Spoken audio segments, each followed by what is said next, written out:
Well,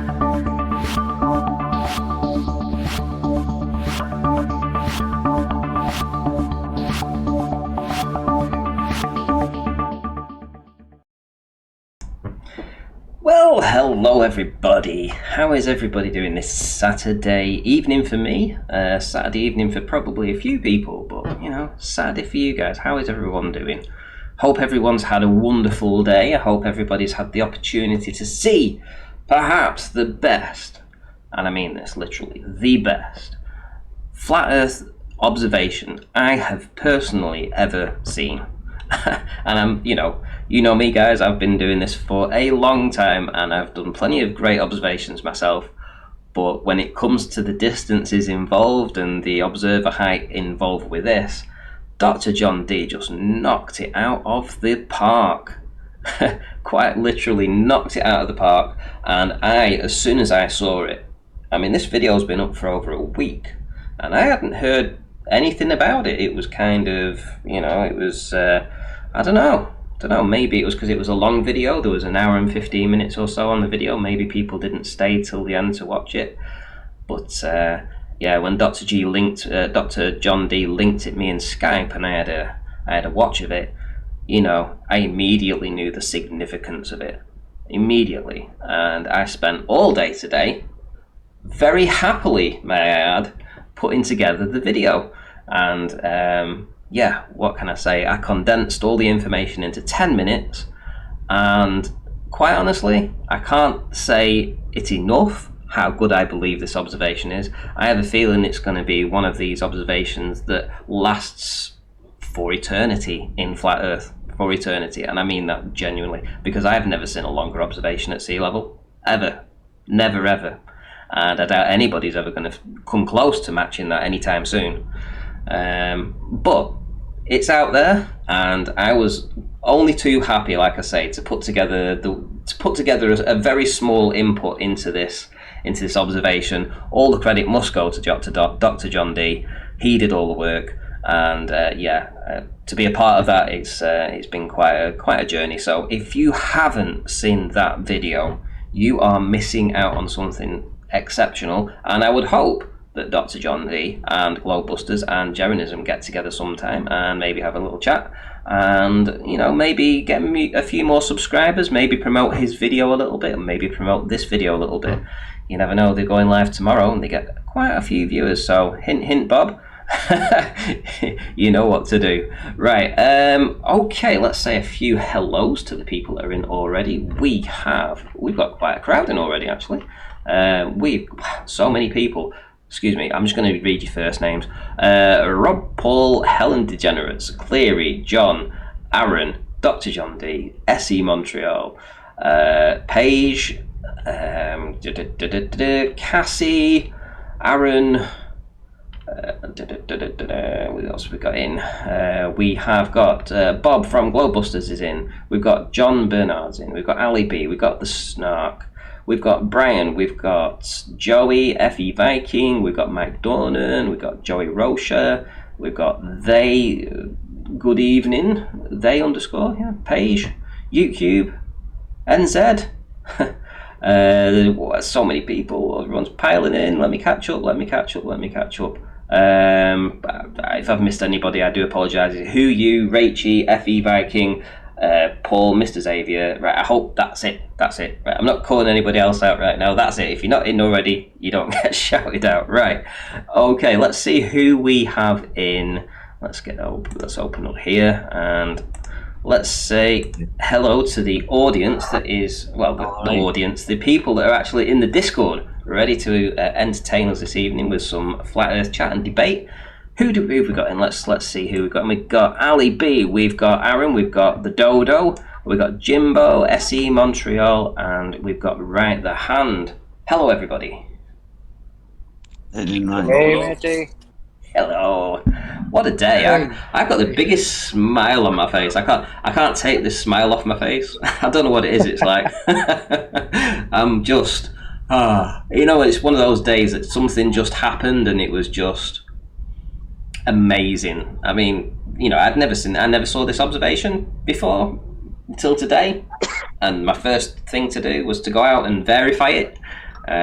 put it all into the correct positions, put the wind turbines in the correct positions, and verified the observation for myself. And I've got the biggest smile on my face right now because it's sensational.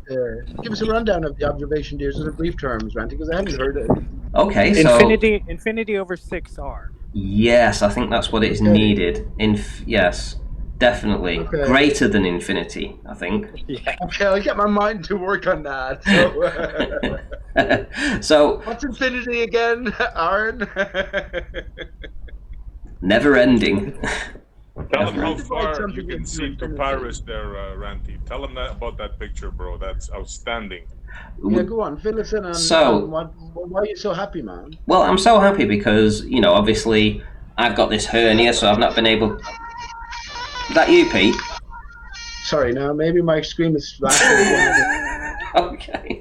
So it's just a loose connection with the laptop, ASOS laptops. I just have to take it apart, so that's probably what's up. Sorry, go on mute. Well, I'm an observation man, so I love doing the observations. I love going out filming stuff, and locally, to me at least, everything appears flat. You can see a very long way. It just has to have the right conditions. In which case, it's mainly to do with the movement of the water. If you've got no swell, you're at a dead tide, and you've got no wind, you can generally see very far. So since the hernia, I've not been able to go out and do as much as I've wanted to, and we've had some decent weather. Then again, we've had some poor weather too, but it's always been the case that I'm missing out on my observations. And Dr. John D, who is down in Brighton or that way, he's going out and he's doing these observations, and he caught a corker, an absolute corker. So he's down on the beach almost a month ago now, and he's filming. Well, he went to film something else, actually. He didn't actually go to film what he actually caught. And he told me earlier, he said it was just an off chance that he just happened to do the wind turbines and have a little mess around looking over there in that direction for a time without actually realising what he caught. Anyway, so obviously, because you've got you've got a little monitor that you're looking through, and because he was actually in the water, get this, he's in the water, he's taking his shoes off to go into the water, and he's got his tripod in the water. It's in about probably 6 into it too much, so I understand where he was telling me of the difficulties of trying to film from that exact spot. So you don't actually see what you see until you get home and you put it on the computer. So he got home, time went by, and then he noticed something, and what he noticed was astonishing. He saw France from working, 3.5 foot observer height, and the nearest part for his line of sight, the nearest part would be 150 kilometers, almost 150 kilometers.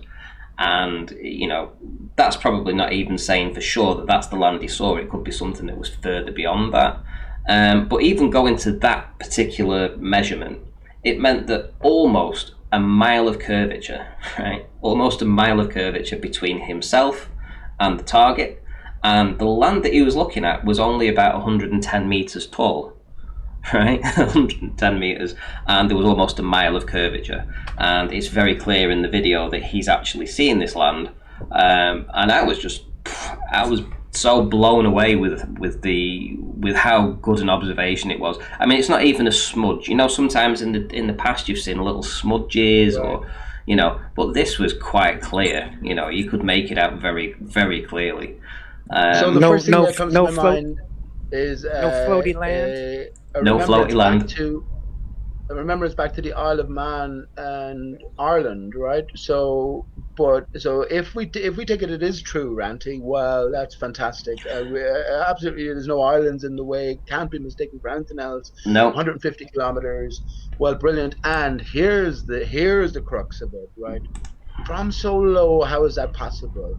You are therefore eliminating some factor, and getting to the heart of what that factor is key here. But that's fantastical, and well, that's reality, right?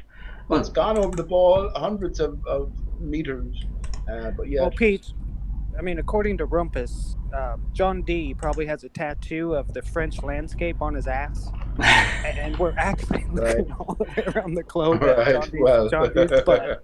Well, let me show you the image, Pete. Let me show. all that sort of stuff. Here you go, Pete. Let me show you the image. So if you look on the screen, okay. Right. Okay, so can you see the land here? Okay, what? 150 kilometers? 150 kilometers, mate. 110 meters high. Wowzer. There's no This denying. is by far the best picture we have ever seen. Ever seen. It's, actually, I've never seen this before, right? And something very interesting strikes me immediately. If you look by the turbines, we are getting a reflection of white. Yep. Instead of yellow or black, right? So that's all got to, and I was thinking, how does that work? Well, it's because we're looking over such an extended span. But if that's so, that's fantastic, isn't it? Yeah, well, the good thing is he did what I've been hoping that everybody should do when they do these observations, and he did a panoramic, so he showed his location in the water. So he took his camera off the tripod, he turned around, he showed you where he was. He then, without cutting the film, then put his camera back onto the tripod and zoomed in, did the footage. So, and he also, showed a time on his phone. So he actually filmed on the phone. It said, what time is it? What date is it? And it brought up the time and the date that he was actually doing the observation. So he did it all in the same cut. So we have no doubt exactly where he was, the time, the position, the observer height, because he even shows him in the water, with the tripod in the water. There could be no doubt that it was 3.5 feet. There's no doubt of his location. And yeah, I mean, 1,660 meters of curvature should be between the observer and France. And there's no bendy cranes anywhere in between them, if I'm not mistaken. No bendy cranes. It's mad. And where's the horizon? Where will the average bowler say the horizon is here? Which is a very interesting question as well. Right? Well, the horizon should be below 3 miles. And yet, in this footage, I mean, the first turbine, if I remember, I'm going to butcher this now, but I believe the first turbine was around about 8 miles away. I think. Right. I can't be 100% definitive on that. I'd have to bring up. Actually, let me bring up Google Earth just to. Remember those bands across the water that you expressed confusion about why we see those? Well, it's very simple. You're looking over an extended span, as is clarified here, right? And again, the major factor here, I think, is that he's on so low.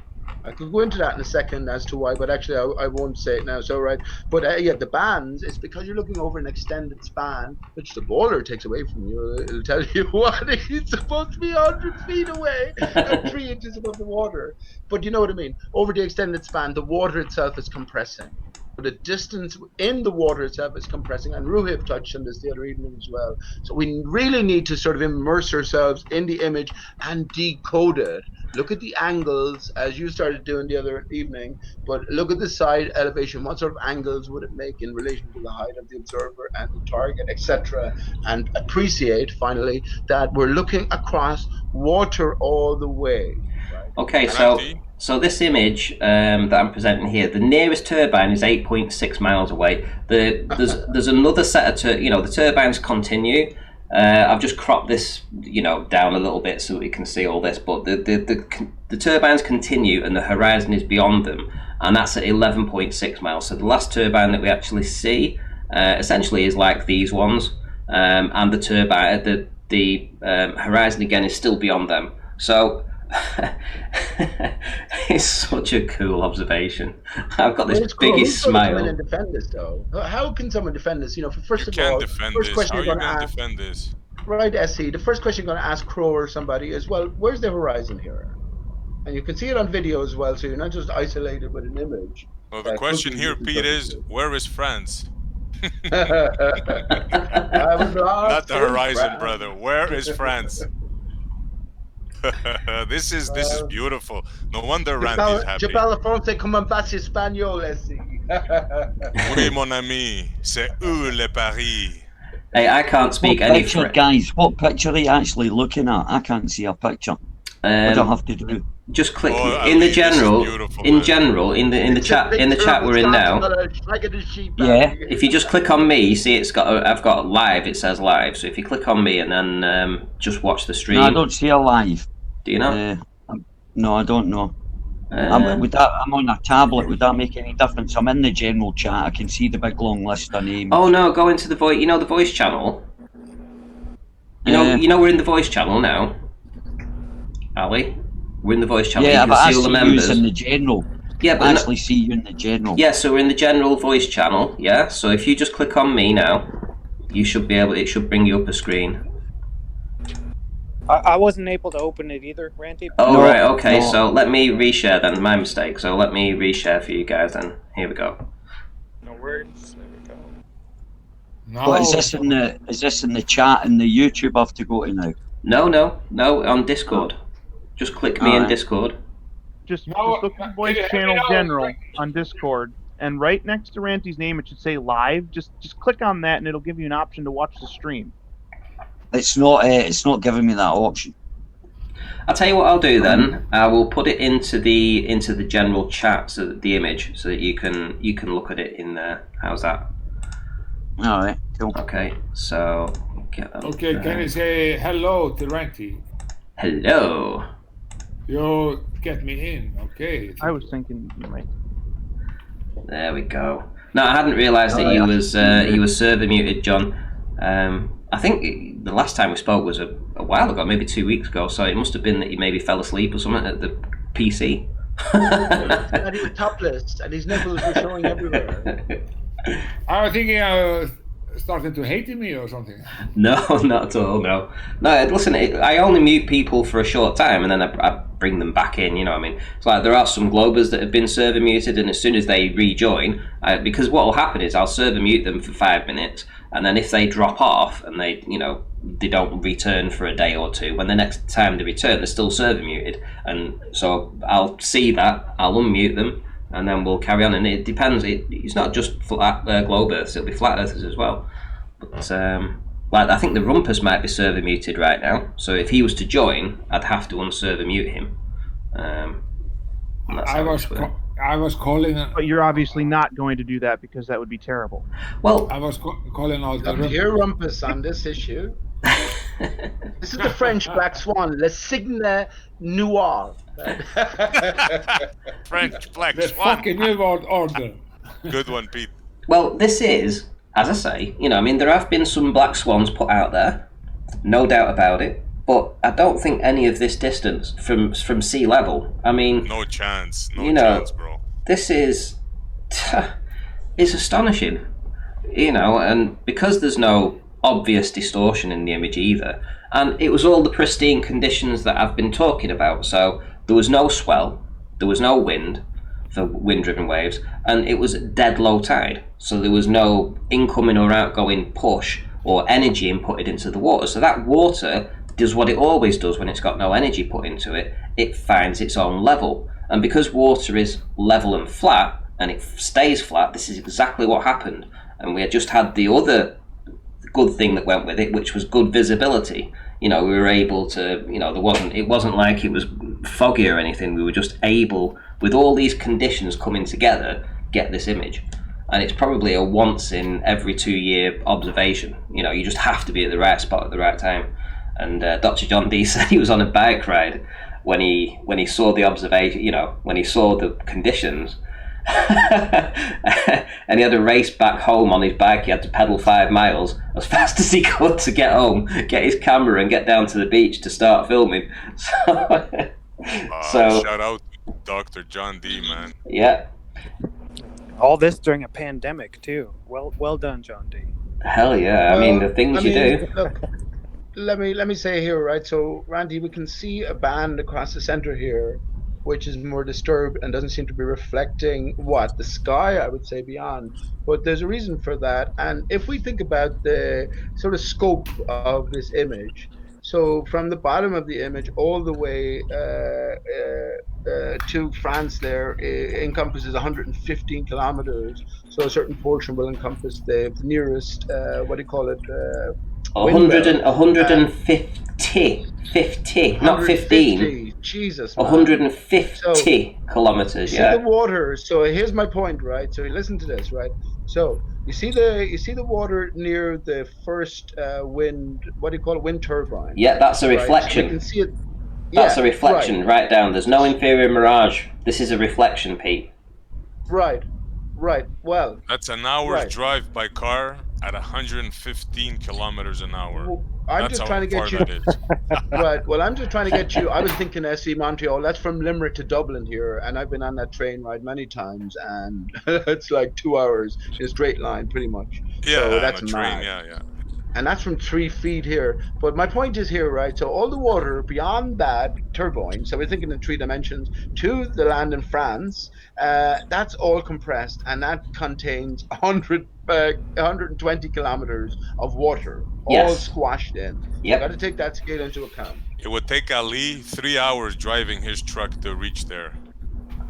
That's no whiskey from his new friend. Who's going to show him a bag of protons, is it? Yeah. I can't wait for that, by the way. I can't wait for that. Are you going to smoke them, Ali? That's what I want to ask, right? Any questions I want to ask, because as I say, I'm going to ask him about how they do a proton.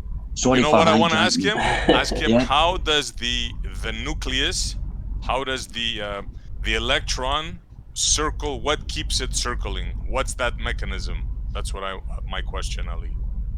All right.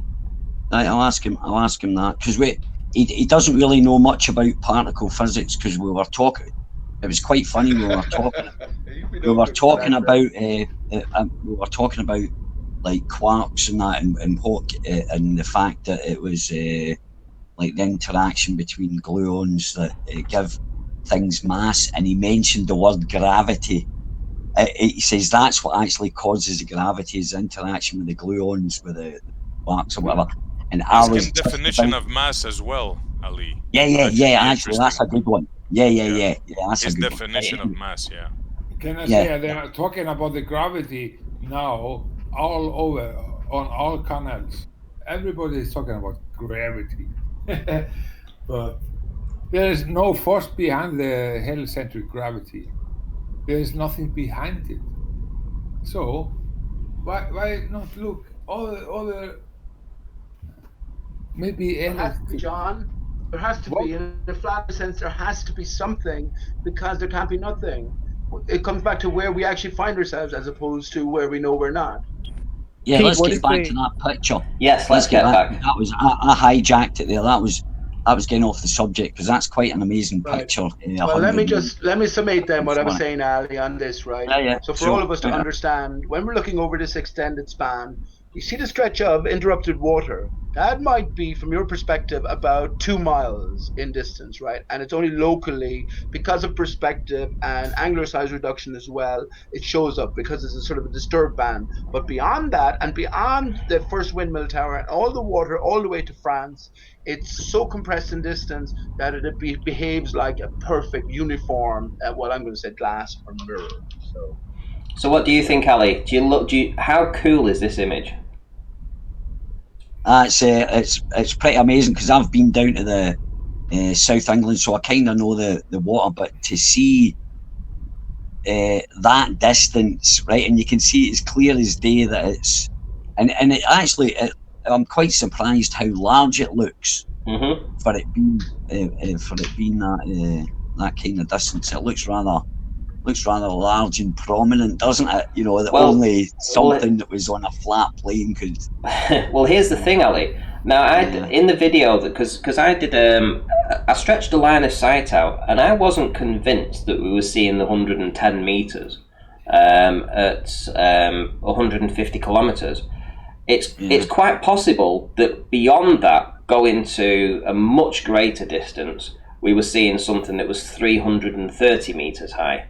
And of course, you know, it would be far more damaging for the globe if that was the case. But it would make sense to me, because it's only, you know, if we're using linear perspective, you know, it would be more likely on a flat plane that it would be the 330 meters we were seeing, but at a much greater distance. Let me just get the distance for where I suspect it could be. Hang on. I can do it. What direction? Where is it? He's actually looking across to from. So it was from Worthing, and we were going all the way, because you'll have to forgive my French as well. So right. Le Havre, Saint Adresse, Le Havre, Le Havre. You must have learned French at school to some degree, Randy. Yeah, well. Oh, you were brought up in an orphanage. That's about. Où est la salle de bain? That's about all I know. So yeah, so it's Le Havre, right? Or Le Havre. Le Havre. Saint Denis, is it? So here's the other one: 330 meters high at 231 kilometers. So on a flat plane, to me, that would be more visible than 110 meters at 147 kilometers. So 231 kilometers, 330 meters. That would make more sense. But of course, if you applied that on a globe with the incremental drop, then they wouldn't be happy if you claimed it was that. You can't explain them distances on a globe. 150 kilometers or 140 or whatever it is. Anything like over 30 miles, 40 miles, you shouldn't be seeing stuff like that. You just shouldn't be. Even whatever height, you kind of come on. It's apparently it's a ball and it's sloping away, and these things are getting lifted up in perfect pictures, and the photons are behaving themselves, and the atmosphere must be dense and homogeneous. It must be the exact same all the way. Once it hits that dense atmosphere, it's got to be from the whole 20 miles or whatever, that line that the photons, the so-called photons travel through has to be homogeneous. It can't get any, denser or, less dense or whatever. Otherwise the light will change path, because that's Andy, where's the ether band there? Where's Brandon Toy's distortions, Randy? Well, there's a thing, right? Here's a thing. If you look into radio wave technology, there's actually a duct, electrostatic, like a standing charge, and it actually expands up. It's about, I think, 100 kilometers or something, right? But it starts off denser, and the effect it has on radio waves is actually they can travel further through this duct close to over water, and they can kind of follow the contour, mountains and stuff like that, the contour of the land, because of this specific field or whatever, this certain layer, electro or standing charge layer. It's amazing you said that, man, because I'm reading a book called Lost Star, Ali, and it talk about the standing towers in Ireland being connected to this sort of prevailing energy, and it talk about this exactly what you were talking about there, just a few feet above the ground, up to 4 or 5 feet, or water. It'll be dense down there, Pete. Yep, it'll be dense. It'll be dense down there. But as I'm saying, there's a thing. I looked at it when I look over at that thing, Travis films. It always seems to me that I imagine that band's about 30 foot thick when I see it, because it seems to be a lot of when things are getting cut off. There just seems to be a certain height, and everybody's zooming in at the same focal length. Everybody's going in just on the edge before it goes into digital, so everybody's zooming in the same. Give me 30 seconds or a minute here, Ranty. Yeah, go on. Ali, please. Right, and this is something we can all sort of appreciate ourselves, what might be going on here. Get a mirror, put it on your table, stand a certain distance away, and look through the mirror at the, let's say, wall behind. You have something planted there. Now, in order to sort of simulate distance, you can just sort of move up and down and change the angle between you, the mirror, and the target behind.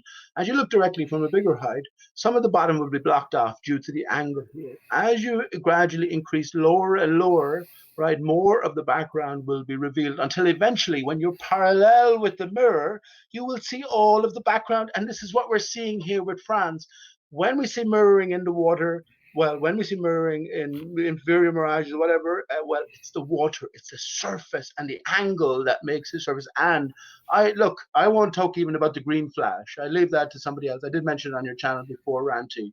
This is what we're doing. We're getting below this interference. The angle, the acuteness of angle is ever decreasing until eventually we're looking almost parallel, and we can see the target in the distance. So, At this distance, 150 miles. If John D was standing up, we may not see that terrain, right? Right.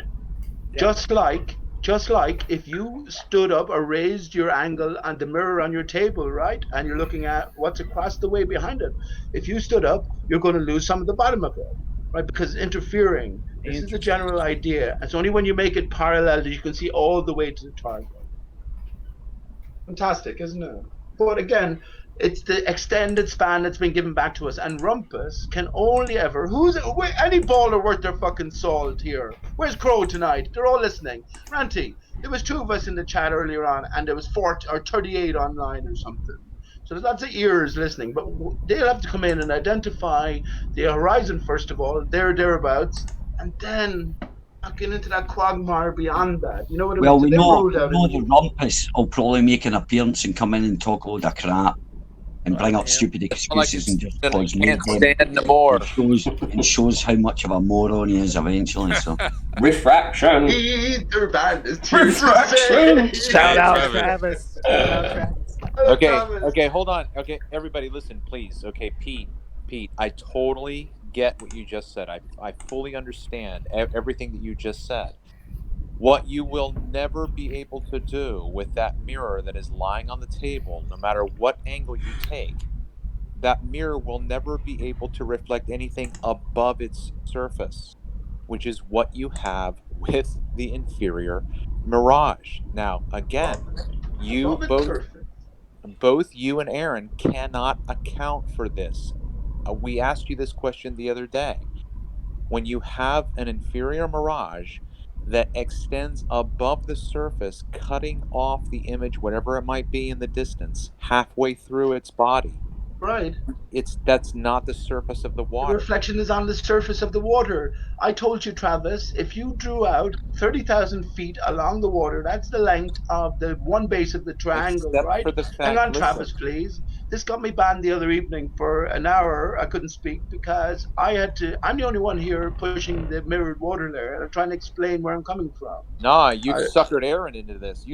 I did not sucker anybody into this. You've deceived Aaron. We should all be looking for what exactly might be going on as an open explanation. Easy, Travis. Come on. Right. And anyway, Travis, let me just say this to Travis, right? Very simple. You talk about a target of 50 feet, say, at 30,000 feet along the base. You draw that triangle and you work out the angle difference between seeing 50 feet of it and seeing 25 feet of it. And then you take into consideration that you can see all the way along the water, like we're seeing here with Ranty's image, or Dr. John D's image, Francis Bacon, from 150 miles. Okay, listen. Just like a baller, you do the angles. You draw it out. This is your claim, okay? It's rhetorical, man. You can picture it in your brain. Yeah, I know what I can picture in my brain. It's 1 to 600. It's okay. 1 to 600. Okay, you were to draw it out the scale, Randy, on your computer here. Okay, well, 600 units along the ground and just one. Real quick, I have just one rebuttal. Just one rebuttal, real quick. When I take the same image or the same observation from the same location, and I do not get that reflection. Right. What's your accounting? Perfect. The image there where Randy just showed Dr. John D's, where there's this band that doesn't reflect the water a slight distance off. I just mentioned it. How far is that band between the viewer and the turbines? Because the turbines are 8 miles away. So if you get bands like that, Travis, they won't reflect as well as stiller water. And also the clouds above will determine what's reflected, the reflective quality of the surface below. How much do you keep interrupting when I'm nearly finished? Okay, I apologize. Yeah, I'm making excellent points, right?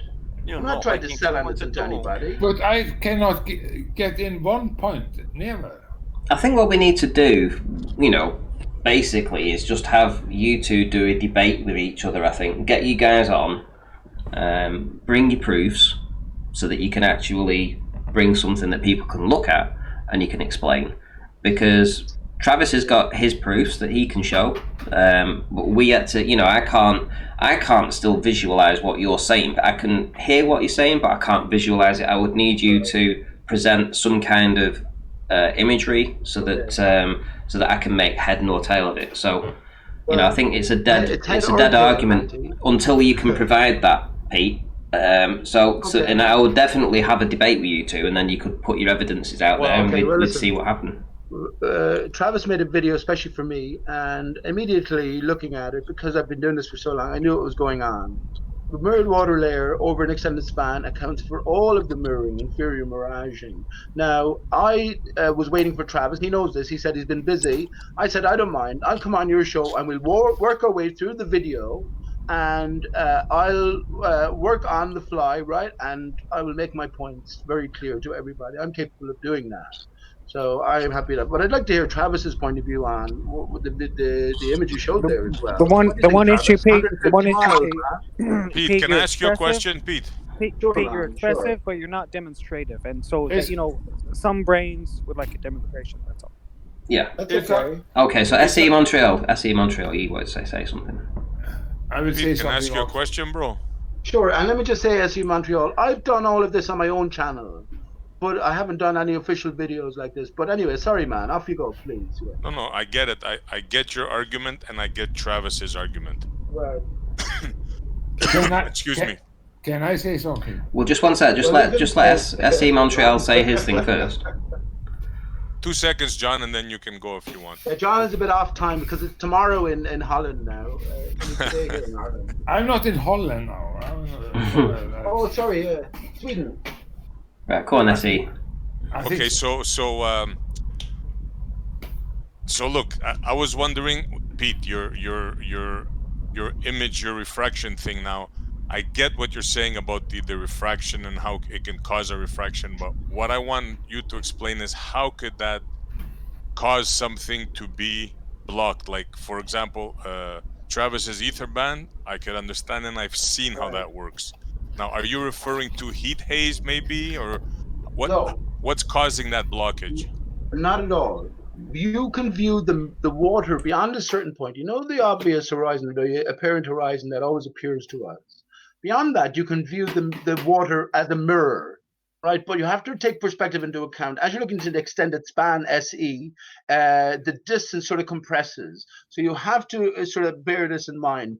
When you see an inferior mirage, when you see something disappearing or half of the boat disappearing, you have to take into account the actual physical distance from you to the target along the ground or along the water. Remember, the bowlers will tell you that the illusory horizon is the real horizon, so everything's disappearing beyond that, and everything we're seeing directly is illusion and mirroring within illusion. All nonsense. So when we draw it out to scale, if you're talking about a distance of 6 miles, you work out how many feet that is along the base of your triangle. Then you put it in your boat, which is 50 feet, right? And then you make out the angles. When you think about the angle that it makes, right, it's going to be a very tiny angle, 1 in 600 for Travis's example, but you have to take into account the angle you are also the viewer making with the surface of this mirror and what it is projecting to you. I've said it to everybody. What I'm saying is true because you can prove it by going down to your local river tomorrow. Let me just say this. Go down to your local river tomorrow and looking at the different conditions. Closer to the bank, it's different. You have more turbulent water on the main flow. When you get to high tide, you'll see it all clearly. The tree reflecting in the water to your vision across the way will stretch almost to your feet, or at least it can, or the lampposts, etc. The reflection is always going to be much larger than the source itself. So you're saying it's a reflection of something in the back? Is that what you're saying? A reflection, something in the back? Montreal, can I have a go at it? Just sure, very simple. I'm trying to understand this, but I'm having problems here. Yeah, there's an experiment. I can't remember what it's freaking called, but they have that round table and they send a laser beam through it, and it's got a splitter beam reflector thing, right? And what was that? That was the quantum eraser experiment. Oh no! They were parameters. Yeah, they were trying to prove the rotation of the Earth or something about light speed. Yeah, Michael Morley, right? So that reflector is called a split beam reflector, right? So the beam travels to that reflector, and it keeps going straight, but also reflects off, right? And I think what Pete's trying to say is our vision cannot do the same thing as that laser, so we get the reflection, even though Travis's red house is still in the background. We're being reflected off. Now, that table is such a steep angle, so it's not representative of what Pete's saying about, the very shallow angle, right? We're just doing a shallow angle. Everything, Travis's shoreline is still there, but we're just being reflected up just a hair. Right, so we only see the base of the house after the inferior mirage, Travis would call it, something like that, right, Pete? Okay. Utter gibberish. I don't know. Hang on, please. Hang on, Rumpus. Hang on. No, you hang on, please. You told you to come in at some point last time as well, and I ended up getting blocked for an hour. I didn't like that, right? Because I'm speaking regarding my own thoughts on the mirrored water layer. Rumpus thinks it's utter gibberish. That's okay. Let's hear him in a second. Well, let me just say, Rumpus. Let me say, Rumpus. Listen, I want to just sort of like... This mirrored water layer behaves like a local mirror to our perspective, and it's very simple. It's reflection in puddles and viewing angles. There's no mystery around it. There's no mystique around it. All it's given back to us, let me finish, please. All it's given back to us is the extended span of water. Right, everybody Somebody keeps fucking talking. Sorry. Everyone be quiet for just a minute. So I really don't want to get into this mirrored water layer until we've actually got something that we can look at and demonstrate again, because I don't want to have another show going down another hour and a half talking about something that we can't visualize. So right now it's all about France. God bless you, Ranty. Let's go back to France. Hold on. Ranty, I have to tell you what it's all about. It's a pity and everything. What it's about? It's about echo. Pizzi, he will tell everybody he know more about it because he was the first man telling us 1916 about the water layer. So it's about echo. They cannot. They cannot 2016, John. Okay. Ego. Yeah. Utter gibberish. Right. Okay. So let's put this water mirror layer to bed for tonight at least. Pete, can you sort of like do a little bit of put some imagery together so that we can take a look over the next few days? Ranty, what you do, you're in contact with Travis. When Travis gets around to the time, when he wants to present his video on your show and both of us will talk through, that will suffice. I don't need to put any work into this. I can think on the go. And if you need pictures, that's what I tried to do the other night. If you need pictures at this stage to be able to draw it out for you, which is a much lesser sort of capability than your own imagination, right? Ranty, you have a picture there which is 150 miles. And Rumpus, over to you, man. 150 mile image to France. Kilometer. The one way to shut up Pete is to say, present us with a ray diagram of what the light and rays are doing from the object in the distance to cause the effect that he's got. And he will not be able to do it. He will not be able to provide anything that's based in physics. He will not be able to provide any mathematical predictions of what will happen. He will not be able to provide anything except a load of waffle and stuff that he's made up. I'd like to see you. Hold on, Rumpus. I'd like to see you put your money where your mouth is. I would like to see you make a prediction with your ray tracing bullshit. Well, do it. Well, do it.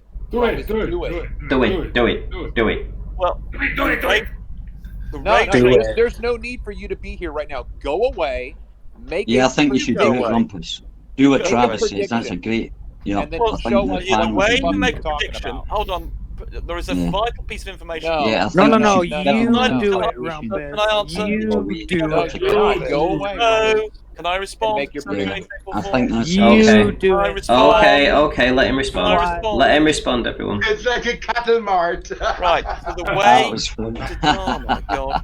The way. Rumpus. Hello.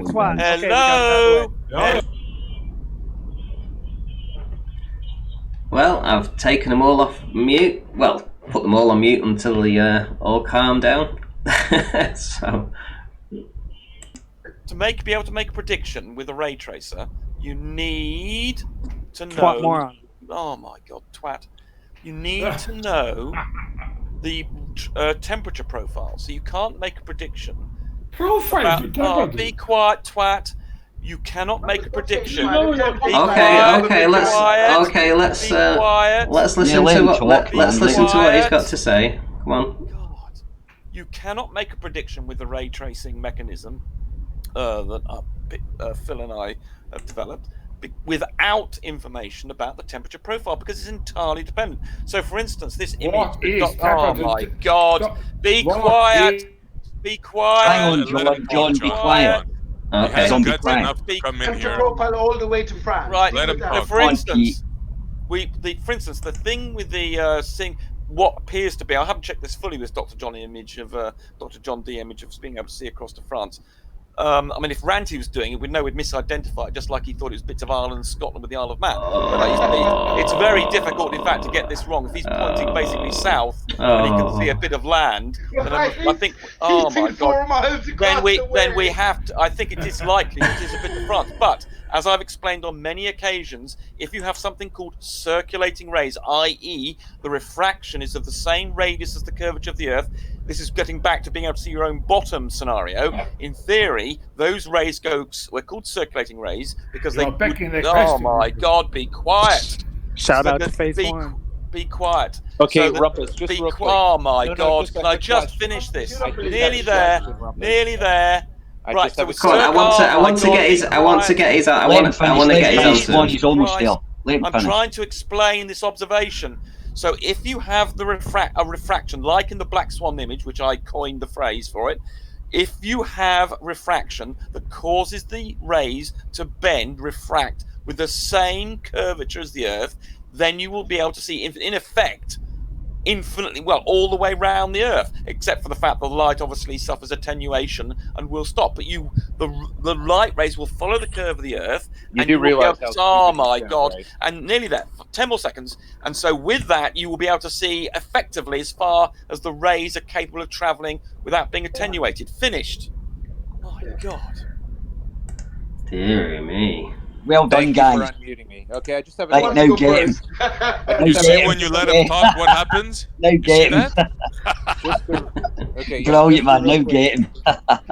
Just a real quick question, Rumpus. Since you can't provide a prediction, can you provide for us? Okay.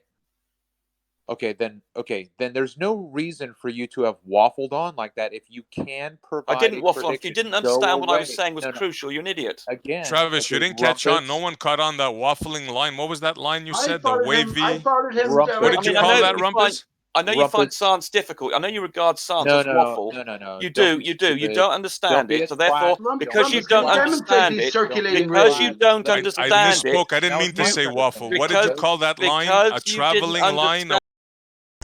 Okay, guys, listen. So I've got the image on screen right now for you to look at. So if any of you guys that are in the chat right now want to take a look at what I'm presenting in the Discord, because nobody can hear you guys arguing right now, which is pretty good. So yeah, look at my screen, and then the Rumpus is going to tell us that this, which is a mile behind the Earth curve, is visible because the light rays are doing what now? Circular rays, was it? Rumpus, what was it? Circular rays that you said with this image? Circulating, they're called. Circulating rays. Okay. That's the one. So yeah, you can see the image that I'm presenting. Yeah. You hear it all in Ranty's AC. Yeah. Yeah, you can see the image I'm presenting. The Rumpus. Does gravity keep them on track, Rumpus? Which gravity? I can see the image. Yeah, I can see the image. Yeah, it's like a mile behind the curve, mate. What's a mile? Where are the circulating rays here, Rumpus? Show us. Yeah, where's these rays? They're circulating, AC. Come on. What do you mean see them? Those are the rays. You don't see the rays. You see the images transmitted by the rays. You don't see the rays themselves. You see what the information they contain. And you're seeing, because they are, like in the Black Swan image, the original Black Swan, they rays follow the curvature of the Earth. So in theory, you will have no horizon. You will just see things getting smaller and smaller. How did they know how to follow the curvature of the Earth, Rumpus? So I missed the start of that. How did they know how to follow the curvature of the Earth? Because remember, you say in potential, you could see your own arse in a telescope. No, there are certain days, look, refraction causes light to bend in different ways. On some days, it bends upwards, you get an inferior mirage. I have to stop. Let me Biggest finish. series of mirrors around the Earth. Be I have quiet. told you before. Be quiet. Talk Be about quiet. Come on, John, let him ramble. Nearly finished. Nearly finished. John, let him ramble. So rays will bend at different radii, in effect, with different arcs. And so some days, very unusually, admittedly, you will get circulating rays where the radius of curvature is the same as the Earth. Other days, you will be more, and some days it'll be less. It just so happens on this day. Oh my God, nearly there. 5 seconds. On this particular day, the ray was, because due to the particular temperature profile, had an angle of a radius of the same as the curvature of the Earth. Finished. Okay, I get your point, man. And you could look, we get your point. So what you're essentially saying is, under these ideal circumstances, the atmosphere can be viewed. Hang on, please. The atmosphere can be viewed as a sort of a series of mirrors at the light ray. Which there's no mirroring going on. There is no mirroring going on. I said it can be viewed as. No, it can't. Let me finish. No, it cannot. Let me finish. So it can be viewed as a series of mirrors as it bounces the light rays around in perfect order. Remember, under ideal circumstances, until you can see your own arse in the mirror. No bouncing required. All that's required is like Ranty's little laser thing. Because there's a certain arc, certain radius of refraction, and if that happens to match the radius of the Earth, then the rays will, in theory, without hitting a mountain or being extinguished due to attenuation, would go all the way around the Earth and come back again. Rumpus, I've got a question then. What conditions are needed for it to match the radius of the Earth then? I can give you the temperature profile. I've got it in my document that I've still yet to get people like Travis to look at. Yeah, well, give us it. That'd be nice. Give us it now. Okay, go and get it. Okay, go and get it, so we can discuss that. That'll be interesting. Panel who believes such shit. Oh, wait a minute, Pete. Wait a minute. Pete, this is a word. If you read, I'll let you know right now. I don't buy any of it. Go and find it. If you read any of the one at a time, please. Go and get it now. Established term. Rumpus, show me a citation of circulating rays. Yes, that's a good point. Show me a citation. Okay, Rumpus, listen. You've been asked a question by John to go and provide proof of circulating rays. Rightio. Okay, I'll go and get I will have a time, just 2-3 minutes with Rumpus, just me and him. Well done, man. In the middle of getting. I will ask him. I have told you before. You can't have two horizons. You need the geometric horizon. But that's not what you see. Rumpus, just go on mute and leave John say what he has to say to you. Hang on, please. You don't see the geometric horizon. You see the apparent horizon. Do you know how it sounds? Do you know how stupid it sounds? You sound stupid. Yeah, I know that. No, okay, look at the image, Rumpus. Okay. So in the image, right, we've got the turbines here, and we've got a reflection in the water, which is clearly a reflection of the turbine above. Yeah, you can definitely make it out of the white part. You can even see the black part of the shadow of the turbine, right, in the reflection underneath the turbine, right at the water's edge, right? What's that got to do with the price of fish? So, is that being lifted up too, Rumpus? Everything is, Ranty. When you go outside now, well, not now in the dark, but if you go out during the day with standard refraction, everything is raised up by a little bit, and everything in the more distance is raised up by more. That's standard refraction. If the refraction, I have to stop you again. Be quiet, I twat. have to stop and you. If I really have to. And if you go on a day, I'm really sorry. I'm really sorry. I'm answering Ranty. I'm answering Ranty. You are talking bullshit. I'm answering Ranty. You get a turn in a second.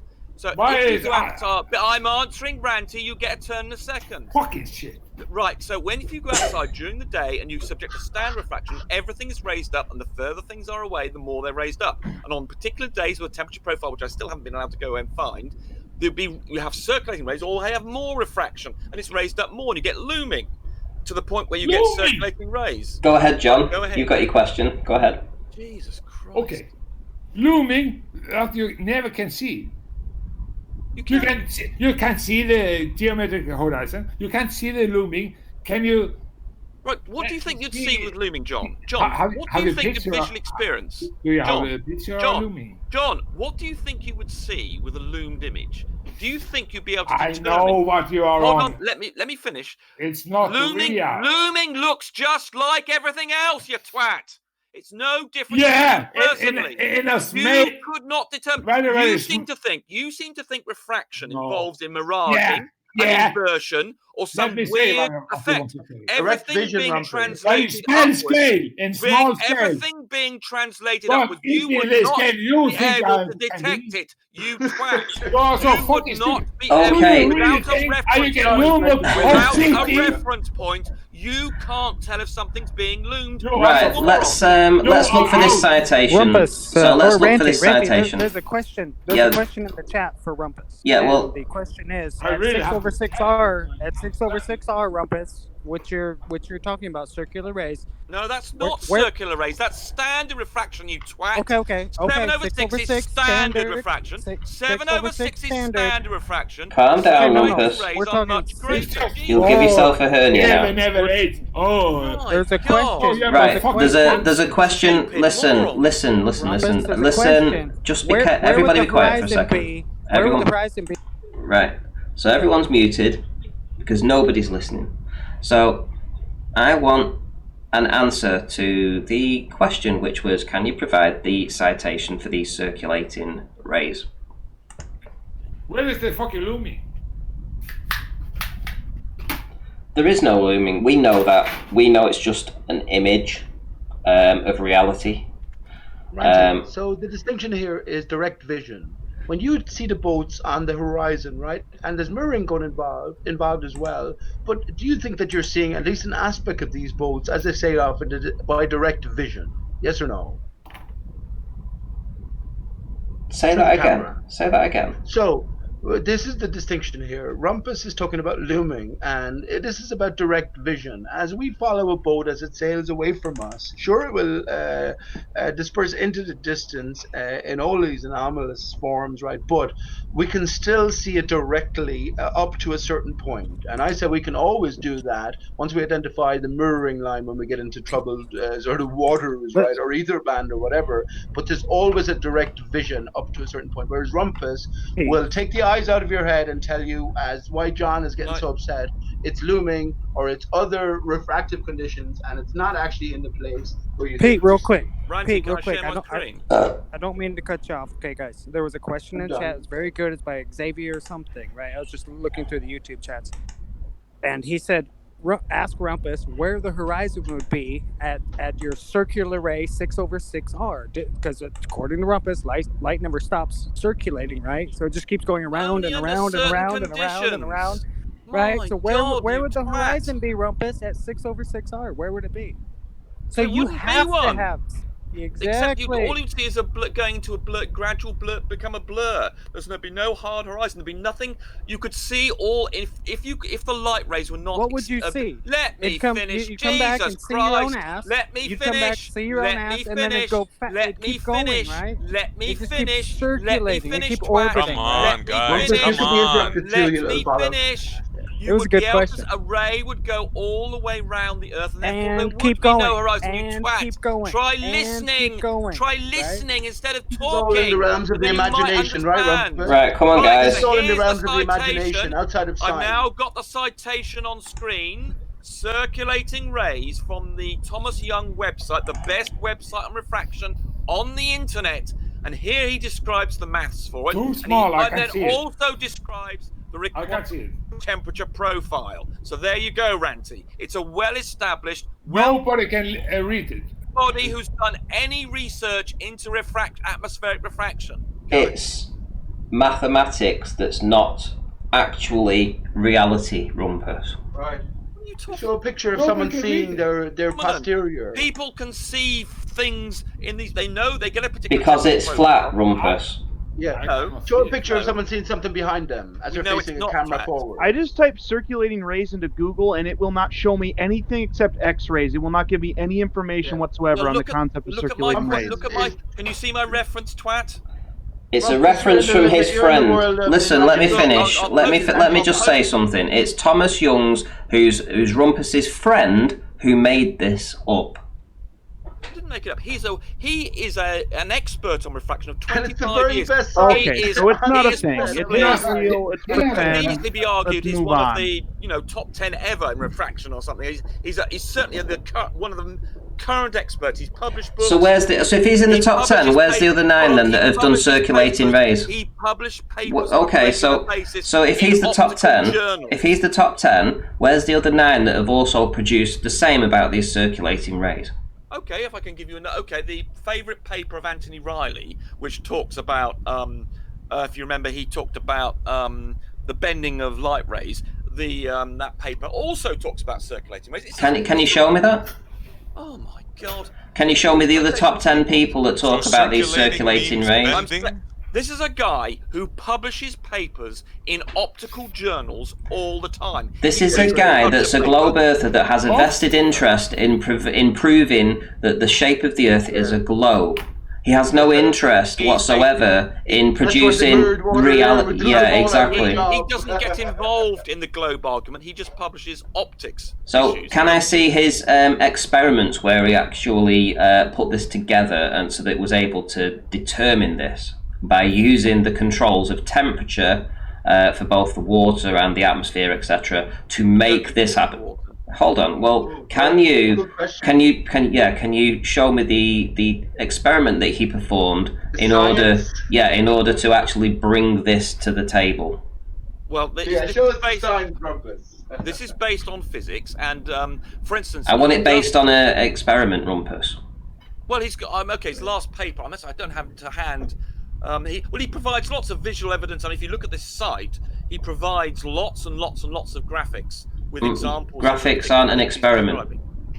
Graphics aren't an experiment. So I want to see. So you're going to ignore. Yeah, but Ranty. He's combined he has images of these effects. Ranty, they're He's got pleasant the to physics the of eye, these though. effects. He publishes paper on these effects. Nice. What more do you want? What more nice do I want? images. I would like to have an experiment that backs up what he's actually written up. Isn't it?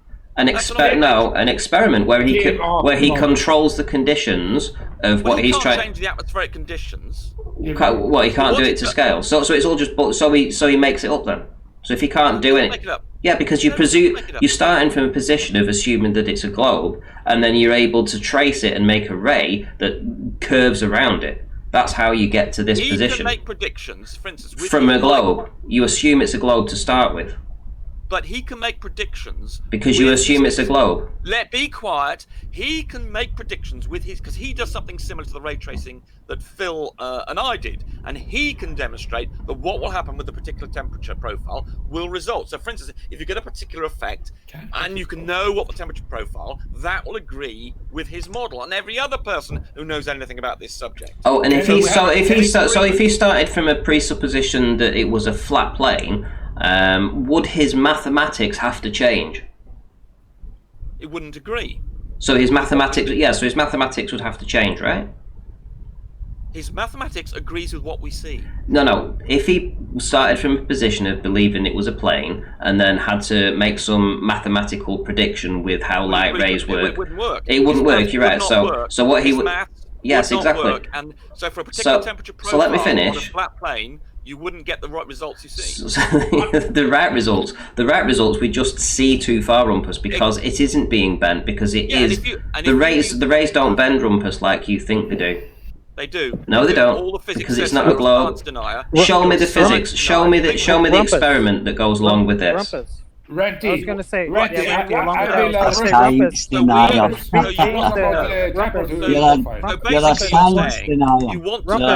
to commend you. I'm going to commend you. Okay, too many people talking. I want to hear Ali B. Ali B, go ahead. I will. Well, no, Ali B. Rumpus is talking about what is temperature profile. Oh, John, big easy. Okay, Ali B, go ahead. No, John, actually, because John was trying to talk about 20 minutes ago and he never actually got a chance. So okay, John, go ahead, John. Getting his stuff out. So on you go, John. Right. I will. Okay, Rumpus is talking about many things, talking about temperature profile and everything. Nobody knows what he's talking about. So I will ask him. That's because you're a moron. You don't understand. Don't interrupt him. Don't interrupt him. Hold on. Don't interrupt him. What is the temperature? You don't know what temperature profile is. Don't interrupt him, Rumpus. Don't interrupt him. Let him finish his question to you. Okay. In this example you are talking about, I will know how you are using this temperature profile. I just want to know it. You are talking all the time, using words and everything. I will cool it down. I will know what you are talking about. That's it. Well, I was being interrupted so often I could barely get a sentence out. So and then now you're complaining that I'm not giving you enough detail. You're talking bollocks. You've had plenty of chance to talk, Rumpus. That's a lie. No, I haven't. I've been interrupted constantly. You're using words. You're using. Anyway, yes, and when I try and present a bit of science, I get twats like Travis saying, "Oh, I'm just waffling." When I present some science and some a reality, I get told that this is not. Hold on, you didn't produce any science, and you've not produced any reality. Just let me finish. Hold on. Let me just make a point here. You're not showing any science. You're showing a mathematical concept that was not based behind it, which was not based behind an experiment, right? And you're not showing evidence either. So you're not showing either. What you're asking for is how refraction. You want an experiment. Ranty, that was kind of my point. Rumpus being the physicist, the educated man he is. What you're saying is, he's very educated. You need an excitation of an experiment that with a particular temperature. Calm down, Rumpus. The information that you're presenting. Calm down, Have you Rumpus. gone out and proofed it? It's very simple, Rumpus. Have you proofed it?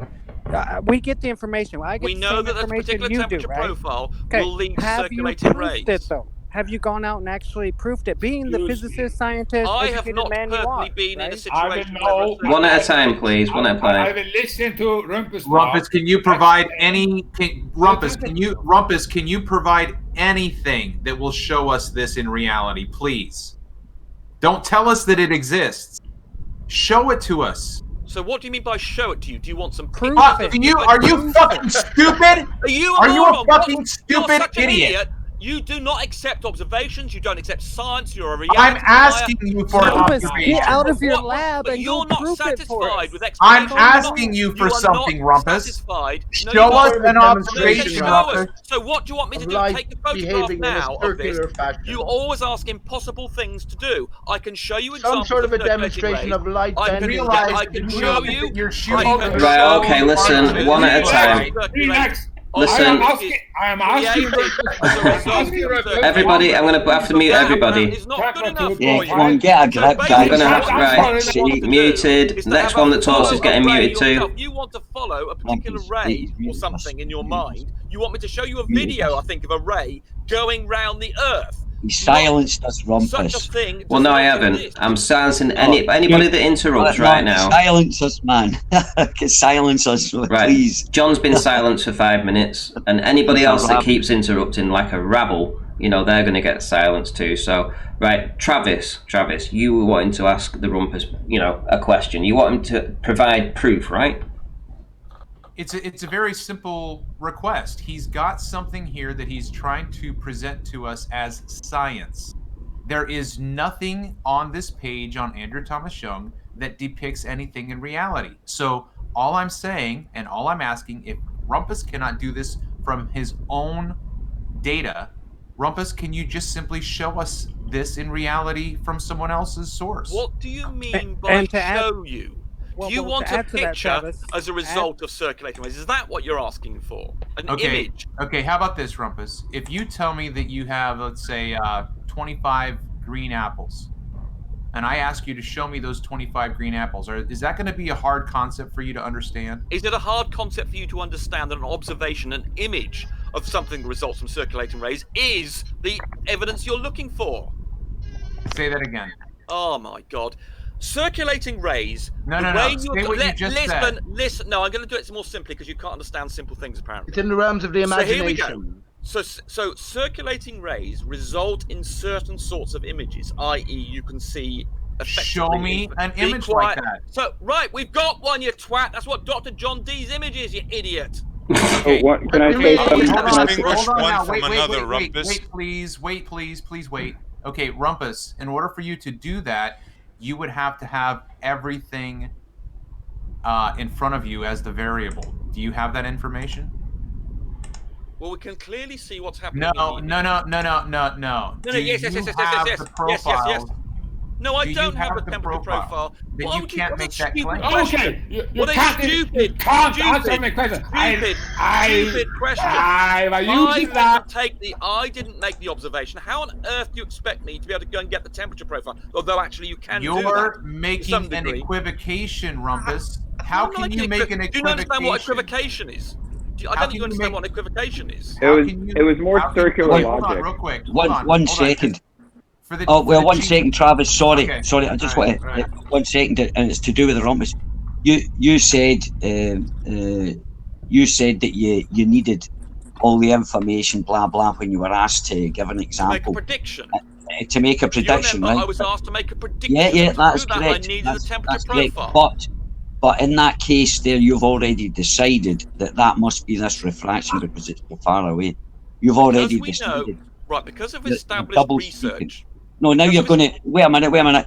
But now you're going to go into a load of babble. I'll save you that babble. I'm not going to. No, you just shut up and listen. Try and listen to science. No, I know because you you're don't just like going to give an science. excuse. Try listening to the I science. do like science. Try more listening about to the established science. Why can't we be just seen to France over a flat plane? Why ask you a question there, Ali B. I've just muted Rumpus because he keeps interrupting you. So ask your question. Oh no, that was basically it. You know, I was just pointing out the fact that he's saying we won, but the point about what Travis wanted, and he challenged Barney to this, right? He said, I will give you the conditions of the day, the temperature, the location, everything. You go away and do your model and bring me back of an image, and I will show you the photograph of it.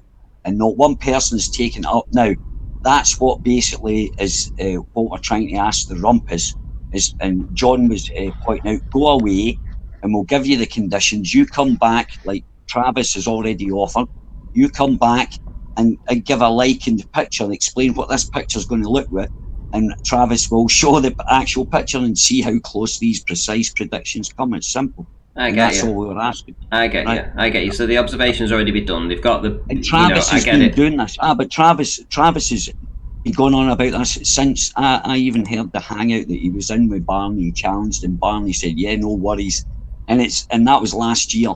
That is going back. I heard that, Ali. I'm a witness. Yeah, me. So yeah. So that's quite clever. That's quite clever. So I get it. Rumpus. So here we go. So basically, what's happening here is that Travis has observations that he's taken. He has all the data that's needed. So let me finish the Rumpus. Let me finish the Rumpus. So he has as much information as he can gather, right? Let me just finish. So he has water temperature, air temperature, etc. No, he doesn't. Just let me finish. Just let me finish. As best as possible, he has the all available information. Let me finish. From all the sources that he can get this information from. No, he has. Let me finish. Let me finish, Rumpus. So he's obviously planned this so that he can say to you, here is the conditions on the day. Let me finish. Let me finish. So he has this data. He's going to provide you with the data, and then he's going to say to you, can you predict, looking at this house here or this tree line here or whatever, how much should be missing or etc. How much should be seen? It's a very simple question. You should be able to ray trace it then. Am I going to be able to answer? You're going to carry on indefinitely. Right, and as I've explained to him, and I think you've even been around when I've done this, and you still don't seem to understand, no matter how many times I tell you, you need the vertical temperature profile to make a prediction. If you don't have that, then you cannot make a prediction. I mean, this is incredibly simple. And I've told Travis so if you can't make a prediction then, how... Okay, so let me finish the Rumpus. So on screen... temperature profile to be able to model it. So on screen right now, we have a mile behind Earth curve, and we have France in the distance, and we have the wind turbines for everybody to see. And you're claiming that it's circulating rays, but as you've quite ably demonstrated that over this distance you cannot get the temperature profile to prove your claim. Oh, so you can from this observation, but you can't get it from Travis's. Listening instead of speaking, and you'll understand. Let me try and summarise what's required, and I've told Travis this about 10 times. You need to know the vertical temperature profile, i.e., you need to know the temperature at, say, 1 meter, at, say, 10 meters, and at, say, 20 meters. You probably could do another one as well. So how are you going to get this on this? That information, all the way to France. Because you don't need to know. How are you going to get it from here? You don't need to know all the temperature profile along the optical corridor. You just need it at the ends, because usually the temperature profile doesn't change very much.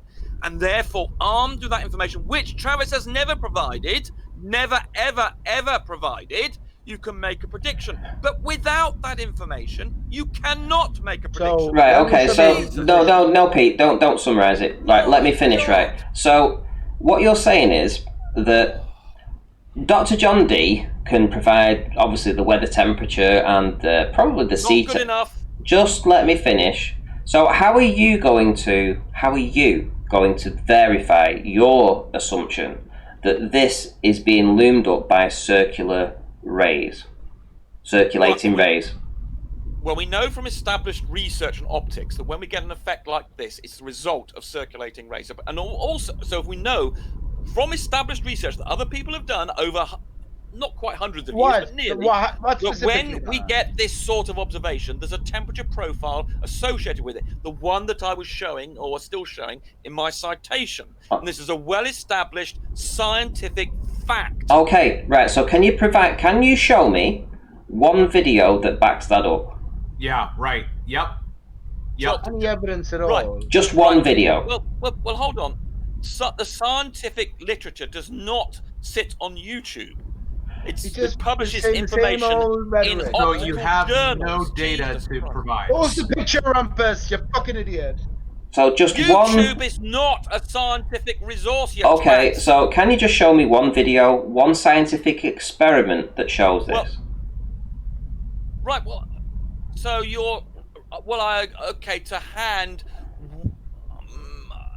So you want me to give you an example? Well, I think, I think Thomas Young proof. Did publish a paper. Okay, let me ask you a quick question. I have a quick question. No, I'm in the middle of answering it, twat. For a video, man. Just let him finish. Just let him finish. He's on the ropes. He's on the ropes. Let him finish. Stop interrupting me while I'm hurting my into an answer. Jesus Christ. His last paper. Oh my God. His last paper that I haven't fully read, I think includes examples of rays that are refracted that way. I mean, I have to go away and read it and check. But he provides images, and I think he provides a temperature profile as well. I'm not absolutely sure about that, but I could go away and research and perhaps on some later. Yeah, go away. Okay, so let me continue. So just me and Rumpus for now. So let me continue. So this guy, this Thomas Young guy, the images that he provides, were they his images that he took? I think he were, yes. Was it his temperature data that he collected? I think so. I'm not absolutely sure about that, but I think so. I'm not sure.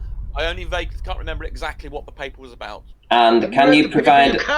Wait a minute. And can you provide those proofs with the documentation, the variables that went into that, the temperature data through the whole observational corridor, and then also alternative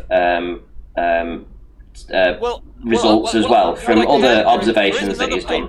Hold on, there is another paper that I do have and reference regularly, which shows how the refraction conditions, the K value in effect, which is what it's called, which effectively stop interrupting while in mid-sentence, twat. So there is a be quiet, twat. Be quiet while I'm in mid-sentence. There is a paper, well-known one, which I could get to you, which shows how the radius of curvature of refraction changes over the period of a day, and they document it with a temperature profile, and also they show the K values varying, which includes at one point circulating rays, and they observe them because they measure the refraction, the radius of the refracted ray, the K values it's called, and they actually measure this using theodolites. So yes, I do have a paper that does show show Can we see it then? Refraction with circulating rays. Can we see it then? Oh. Can we see it then? Post the paper, Rumpus. We'll have a look. No, I'm so fed up at you being asked a citation, Yeah. and you have not provided any information at How all. dare us ask for citation? How dare Let me us? ask you a question. How dare we? How dare we? All he really said. Provide this, give me that. Well, hang Oh, on. it's Can I hang so on, bad. Rumpus? You've never provided any scientific information on anything ever. Oh, it's so bad that we ask for proof. All you ever do Testimony is from take your pictures. buddy. I could train a gibbon to do what you. Oh, now it's going down to insults. All right, okay. Come on, yeah, he's going down the hole. Ranty, Travis, Red Pill Philosophy, Montreal. There are so many of us. I've killed him. Are providing you real world observations of the math you're trying to do, Rumpus, and it doesn't work. It does not fit.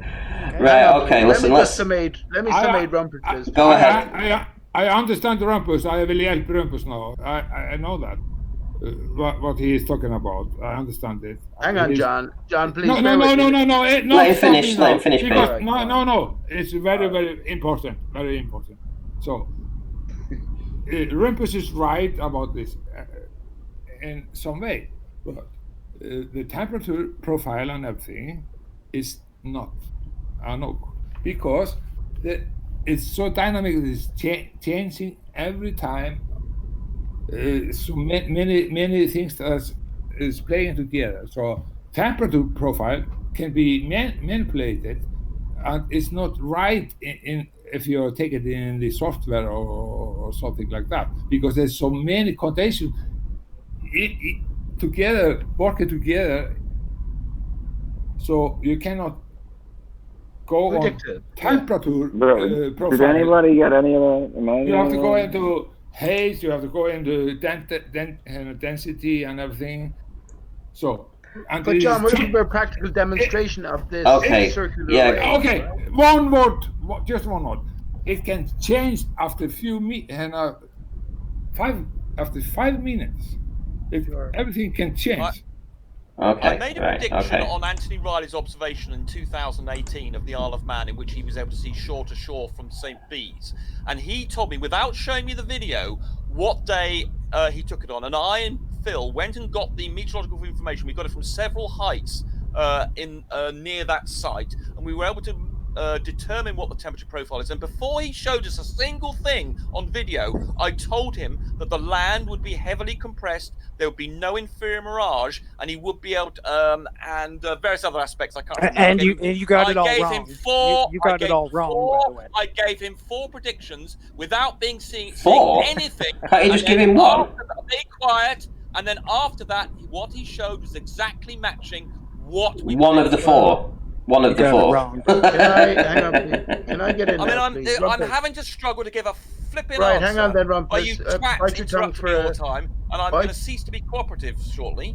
Right, hang on. So before you cease to be cooperative, let me just summate your position, and let me just comment on what you just come in there. So you admit that shore-to-shore observations would imply that we're looking all the way along the water, right? So that's a significant consideration. Rate. But okay, that's fair enough. So let me just summate your position. Just as it's possible under the perfect conditions for us to be able to see our own arse in a telescope, we're after getting partially that way when we can see France from 3 feet at 150 miles. Kilometers. Disallow beyond that any viewing, right? So pretty much this is what you're saying. My question to me, or to me and to you and to any viewer or listener out there would be, doesn't it look that we're just seeing directly to France? Of course it does. Well, it does absolutely, emulate. Pete. Absolutely. It does emulate being. How do you tell the difference? Yes, it does emulate on a flat Earth. You're right. It's a tangible surface. Because you have a ray that circulates and follows the curvature of the Earth. It behaves. It makes the Earth look flat. Yes, correct. But these are unusual conditions, and they're they are unusual conditions and ones that we know will happen with a particular temperature profile. So when this happens, and you happen to be someone who's taken the temperature profile, as hopefully I will be with my experiment. So, for instance, in the peculiar conditions, you don't tend to get it very often. If on my experiment I get a temperature profile and it looks perfectly flat, Whereas after jumping in the canal, I'll be able to say, oh, but look, the temperature profile shows that in fact this is what we would see. Hopefully the temperature profile will not right, be that. Rumpus. And Ranty, no, listen, real quick. Listen, I've been holding Real on to quick, something Ranty. for a while, so I just want to ask one question. Literally, Rumpus, can you stop sharing your screen and watch my screen for a second? So, Ranty, I would love it if John D could go out at night on a possible clear night like he did and catch some lights from France, right? And then what's Rumpus going to talk about temperature profile? Come on. Well, he said even when it looks flat and the globe can't explain how far we can see because it's flat, that's just loomed up a refraction. So we explain that. That's incredible. That's a built-in unfalsifiability.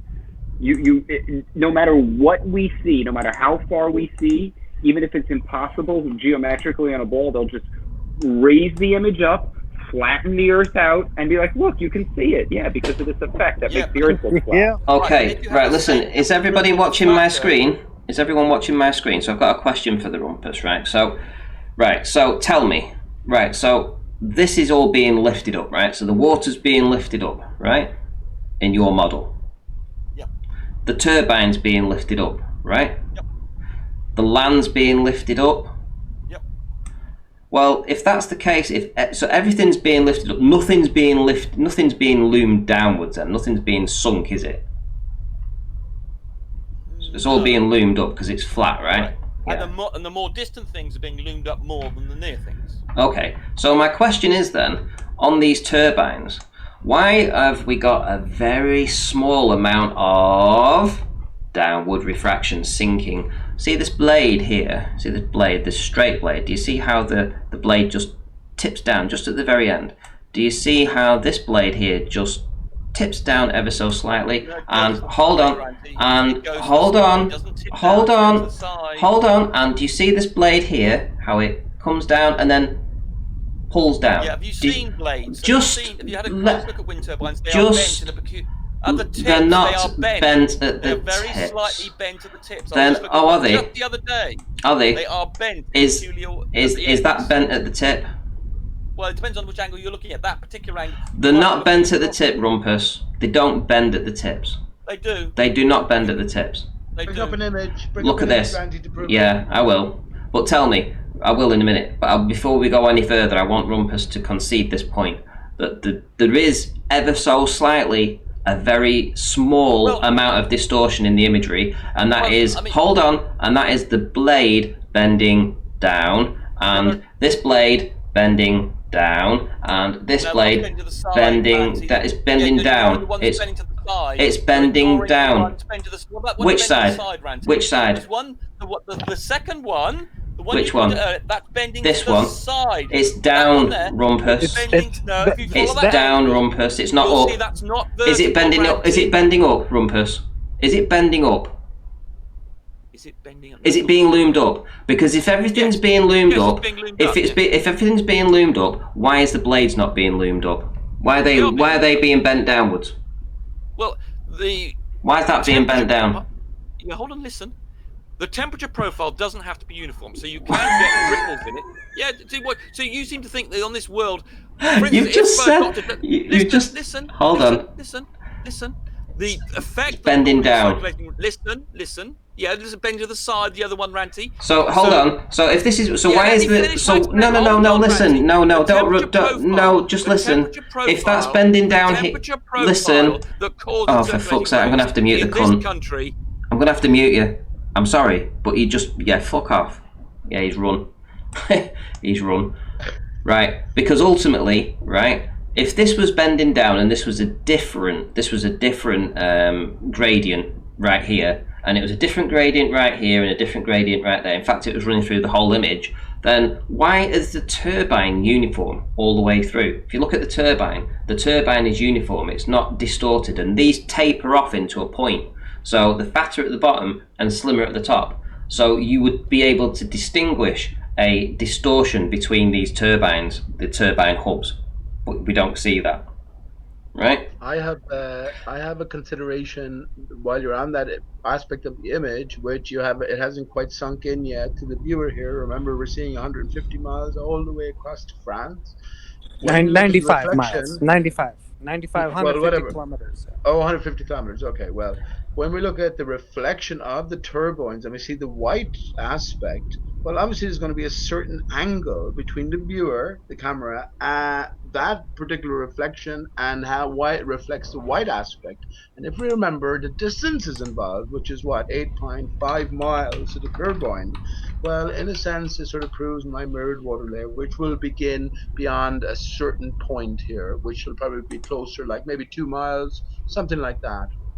Into the distance. So these are all things that we need to consider. But Rumpus adds nothing to anything. You saw his explanation. Come on, for goodness sake. Clutching at straws. Yeah, I mean, so listen, anybody can type a ripple in the temperature profile. That's what he said. Yeah, okay. So listen, anybody can, let me share my screen again so you guys can see what I'm showing now. So just a sec. So anybody can look this up. They can look at any kind of wind turbine they want. It doesn't make any difference. The turbine blades do not bend at the end. Right? It just. No, he was stuck, man. Obviously, they're an aerofoil. Great point, man. So how are they bending? How are they bent up? Yeah. Look, here's one out to sea. Here's these turbine blades out to sea. They are straight as a diamond, right? Straight as you can possibly get, right? As a ruler, straight as a ruler. They don't have any bendy bits on them. Right now, if we go back to the image, like I said, going back to the image. I'm not sure I'm familiar with that phrase. Straight as a diamond. you just brought up a good thing in my mind here. So when Dr. John D is, and you did the, the Google, point of, wherever the camera is going right there. Well, he also panned left to right, like very far right, and also very far left, and he came back to the wind turbines, right? Mm-hmm. Now we're looking over 90 something miles. There should be a mile of curve, 5,862 feet, right? But when he pans, how come I don't see that? Right, when he's panning. What you mean, Dr. John D? Yeah. Well, yeah, Dr. John D's image, his whole video. Yeah. Right. When he pan, he does like a almost, let's just say, a 160 degree pan. Well, funnily enough, he does see a lot more. Like he sees more land. So this isn't the only bit of land that we see. This is just a part that's been cropped out because it's easy enough to identify exactly where it is. The rest of it gets a little bit where's higgledy. The curve left to right is my, where's the curve right, on the, would that be the X? Right. So Rumpus is saying that there is curve, but it's being loomed up. Yeah. Well, where's the curve left? Where's the horizon? But here's this is the best part of it all. It's like these blades are ever so slightly bending downwards, and that's proving sinking. So it's just my assumption with this. I mean, the evidence is here that we've got a little bit of sinking going on, not looming, right? It's sinking, and it's just that it's not as prominent on this day. I mean, if you've ever done any filming for these turbines, you always see these blades bending down. They never bend up. They're always bending down. As they turn around, they start to... those blades, the bottom rotation of them are 150, 200 foot high, right? Those towers are 350, roughly. So something like that, yeah. Yeah. So that when boats go under them, you don't get your head chopped off. Yeah. Yeah, but that's only a tenth of the distance to the land beyond, which is France. Sure. Tenth of it. But like I say, we never see the wind turbine blades bending upwards. They always bend down. As the blade starts to come down from, say, 3 o'clock to 4 o'clock to 5 o'clock, when it gets around about 4 o'clock, the blade, the end of the tip, starts to bend, and as the blade gets to 5 o'clock, sometimes it can bend back on itself, a bit like this. And that's proof that the light is bending downwards, not upwards, because if it was bending upwards, as the blade turns down this way going clockwise, the end of the blade would go anti-clockwise and bend up, because that would be going back up with refraction, but it doesn't. It bends down, proving sinking. In all due respect, we have none of that here, even in this image, right? None of it, right? I've seen that before in your wind turbine. Where's the real horizon, Aaron? Where's the real horizon here? If that land in France, 150 miles away, wasn't in position, we wouldn't be able to make out the distinction between sky and land, really, or water, would we really? It would just continue to rise to eye level. Not with circular rays. Are you talking about my position if I was Rumpus? Stick your circular rays up your arse. Exactly. Renty. Yes, John. Do you? I will ask you. Do you know about looming observation? No, somewhere that the whole city can loom up. I've heard about it. I've never seen it. In fact,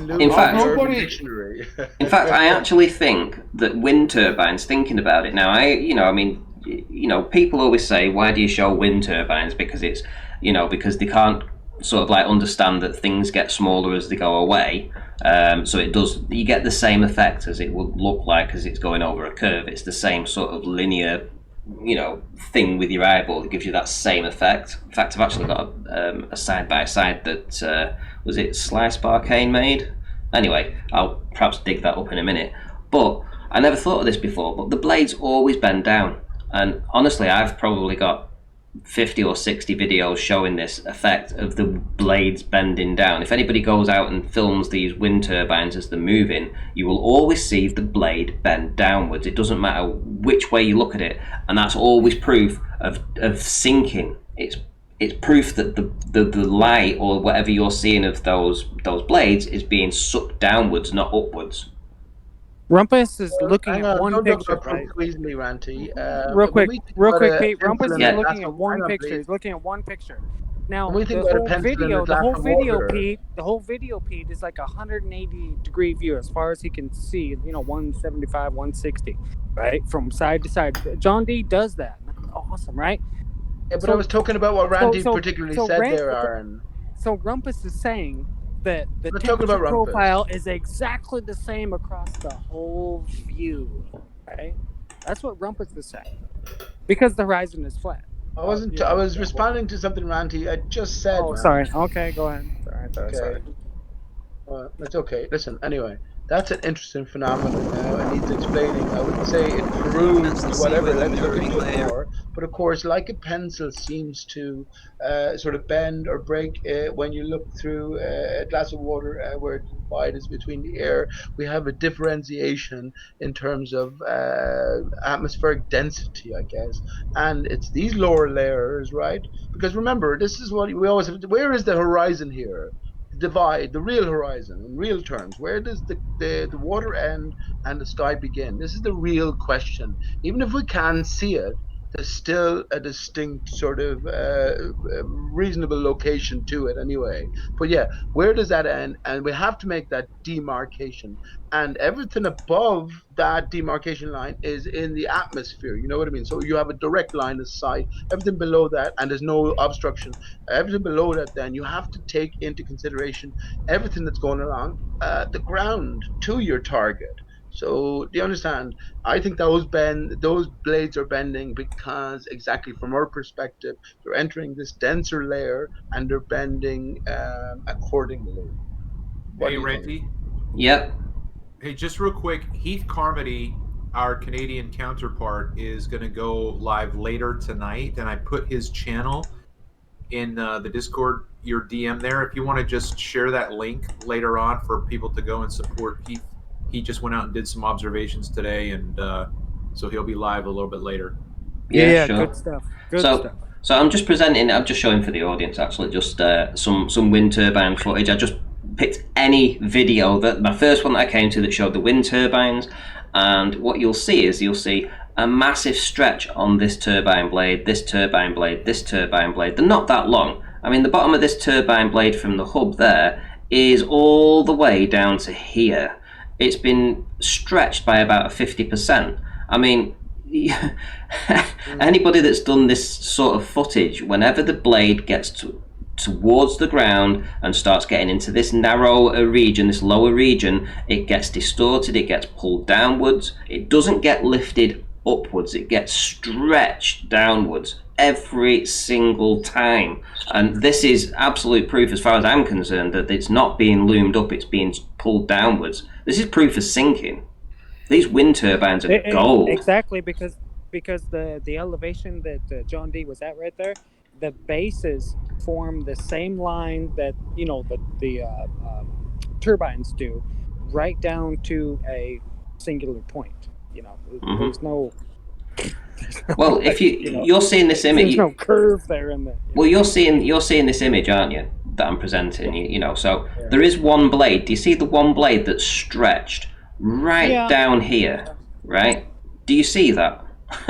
Yes. It isn't that long. Trust me, it is not that long. It's probably up here somewhere, but it is being stretched downwards because it's sinking.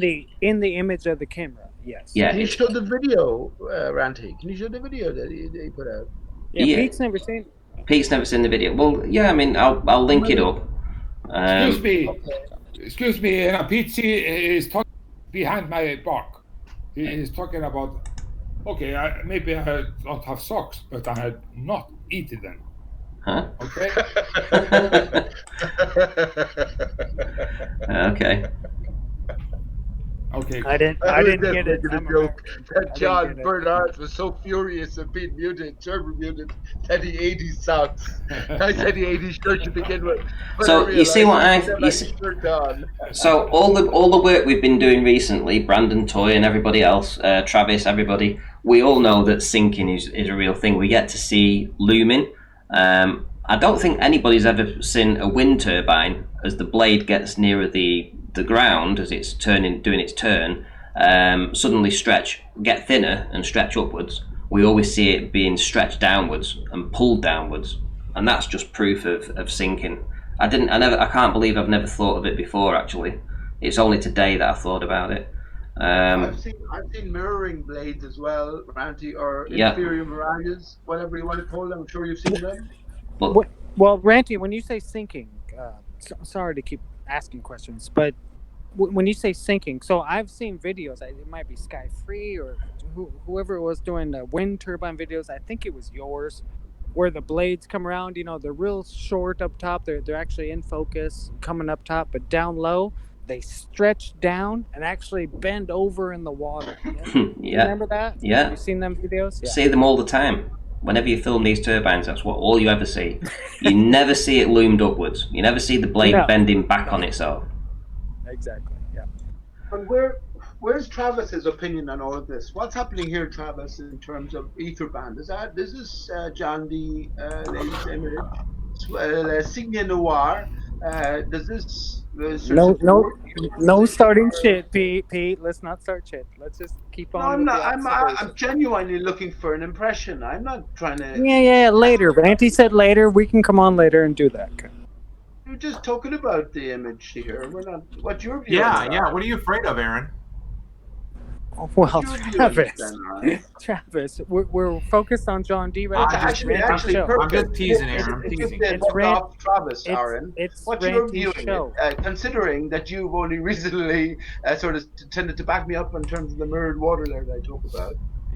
Pete, you don't know, but anyways, it's Ranty's show, so we can do this later. Ranty, just talk about your bloody impression of the image, for God's sake. What's wrong with you? Okay, Travis, go ahead. No, you, Aaron, you. Oh, me? Yeah, me? I mean, that's as clear as it gets. With the BLMS, the original Black Swan, if you want to call it that. In your digger or something, man. Pete, if you want me to go, I'll go. With the original BLMS, Black Swan that obviously Rumpus coined. Apparently, you heard him say that, right? But there is no land in the background, right? So who knows how far that horizon goes? In the original Black Swan, the BLMS, right? Mm-hmm. Now this one actually has terrain. Wow, cool.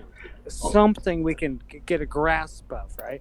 It's not a smudge either. It's not a smudge. And not smudgy. It's clear. You can see terrain. I mean, gee whiz. Now, in a refracted image, right?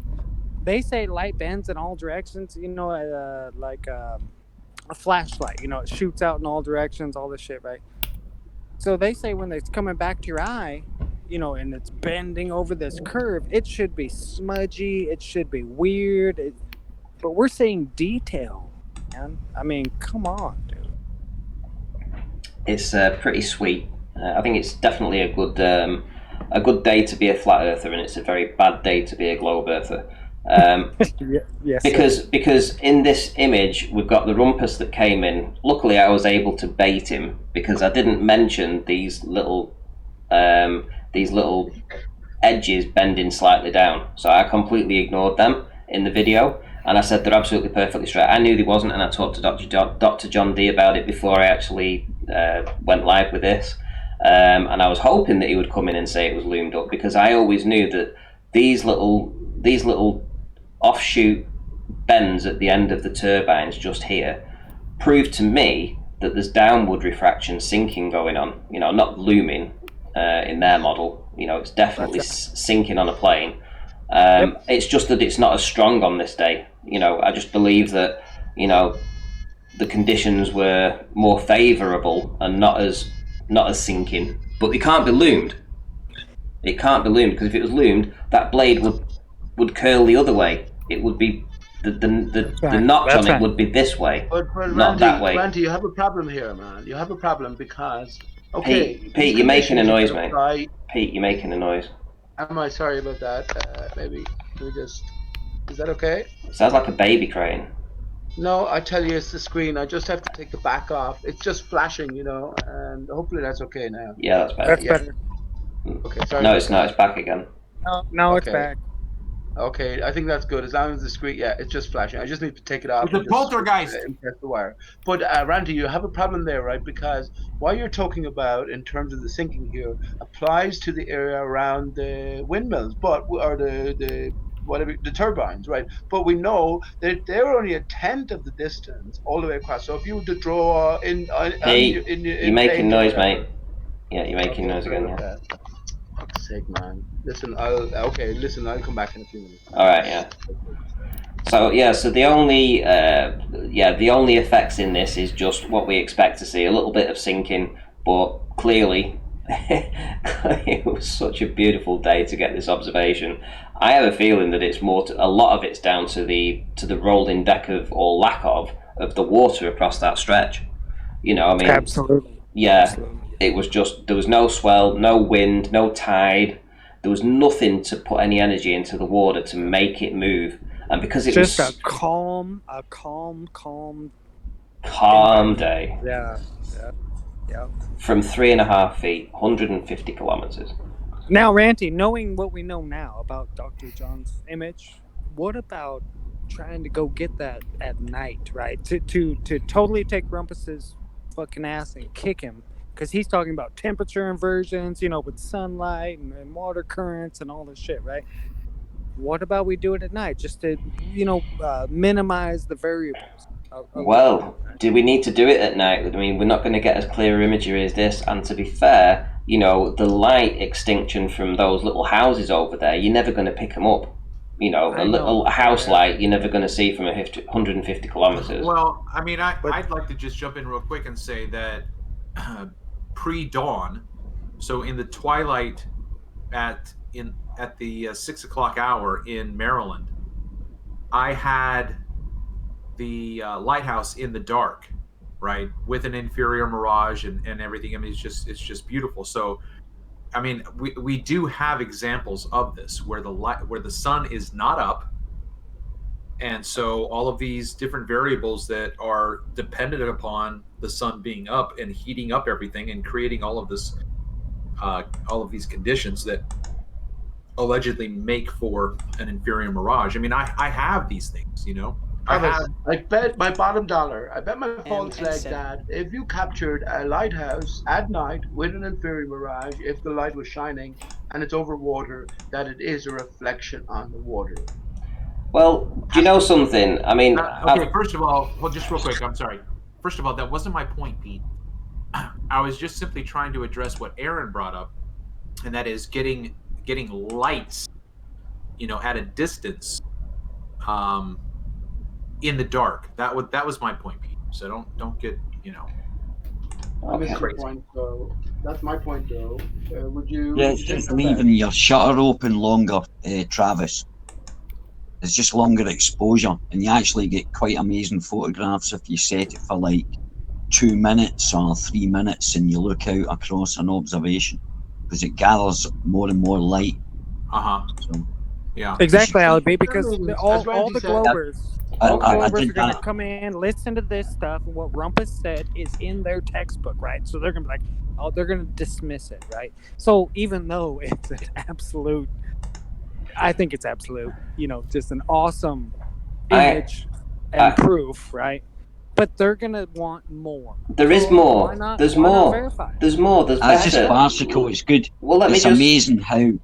Sorry, Randy, but I just want to finish. Okay. It's amazing how farcical their explanations. I call them excuses. And sometimes when you let them ramble on, I was laughing when the Rumpus was talking. I was muted. I was laughing. I was just laughing at how ridiculous, because we knew that he would make an appearance, and his explanation was just, it was so funny, man. He's you were actually looking at your arse in a telescope, and you said, "No, that's what I was laughing. I can't work on a globe." That's what I was laughing at, Pete, when he started going. When he actually used it, I thought, "Oh, not this again, man!" And also the fact that he uses light rays, and light rays are just geometric. They're part of geometric optics, and geometric optics, if you just go and look up the definition, it even says in its definition it does not replicate reality. So he's using things that don't replicate reality to describe reality, which is even more farcical. That's what I'm saying. So that's quite funny. Okay, anyway, so that was me. So I've got some more footage from Dr. John Dee. So he's, if you watch his original video, which I've linked in this in the description in this video, go to that video. In that video, he gives the links to the 2 raw videos so that you can watch them from start to finish. So this is like a 14-minute video, and he just asked me to show you the boat that's behind the turbines. So here we have a boat that is behind. Oh, hang on. Let me just see if I can just scroll that back a tad. Just got to stop it on the right spot. There we go. This boat is beyond the furthest turbine. Which is 12 miles, I believe you said? More than 12 miles, yeah. Wow. But you see, here's the problem then, Ranty, isn't it? Oh, actually, is that the whole of the boat we're seeing? It's a tiny bit squished at the bottom. A tiny bit squished. Sorry, I was looking at that wrongly. It's a little bit compressed. And do you know what's interesting about this little part being compressed? Because the boat doesn't look like that with that kind of a sharper, curve. It's not as steep as that. It's not quite as steep. And it's very obvious that is being compressed ever so slightly. And if it's being compressed, it's not being loomed. What's his height? 3.5 feet. He's at 3.5 feet. Yeah, for the whole observation. In fact, this is amazing. His original video, he's down at 2 feet. But it's not as if we expect perfect clarity. You know what I mean? We know. Look at those blades turning. Sorry, Pete. Yeah, this is excellent. Yeah, this is what I was looking for. This is beautiful, man. Okay, but so let me jump in here with and dance with Pete a little bit. Pete, why is there no reflection off the surface of this water? Right, because we're looking over such a vast distance. This is my point. He's low, bro. He's low. Yeah, but Travis, you asked me a question, and then I was answering, and this is exactly my point. But you're ignoring the fact that he's low. My point, I was answering that exact point. Whilst you answer that, I just want to say to the audience, just concentrate on this blade here and look how much longer it is and thinner in regards to this one, proving that it's not being loomed up, it's actually being dragged downwards. We've still got the sinking effect going on. It's not being loomed. Right. Okay. Just like my example, to answer Travis very quickly, my example, when you put a mirror around the table and stand back and look at the distant wall, the acuteness of viewing angle becomes so minimal, because remember, you're looking over not 3 miles, 10 miles, 7 miles, 8 miles, 10 miles, 20 miles, all the way to 50 miles. No, it is, well, it was 50 miles to France, but to the boat here is maybe 10 miles, right? So 3 feet, work out how many feet 10 miles is, and then work out the angle of viewing, Travis. And this is what I'm saying, it's so acute. This is where flat Earth data can come in. You sound like that a you baller don't right now. see the mirroring. You don't see the mirroring because you're just after You sound decreasing like a that angle baller. to such a degree that now you can see beyond it because there's no interruption. Okay, Pete, I have a question for you, okay? Does that make sense, though, first of all? Okay, my acknowledging that it makes sense is not my conceding your point, right? No, of course it isn't. I never expect that. It makes sense. Okay. Yes, what you say sounds plausible. It sounds plausible, okay? Sure. My question to you, though, is, or maybe my rebuttal, excuse me, is when you have that mirror on the table and you start to adjust your angle, at no point is the mirror never mirroring. It is always mirroring. No, it will never mirror. When you get down to eye level, how simple is this to? Okay, wow.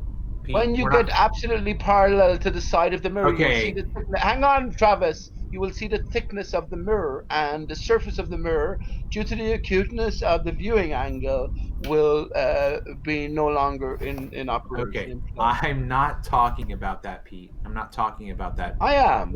Okay, but listen. This is why I believe that your equivocation does not match up. Because when you're talking about a refracted mirage, that is 100% dependent upon your viewing angle.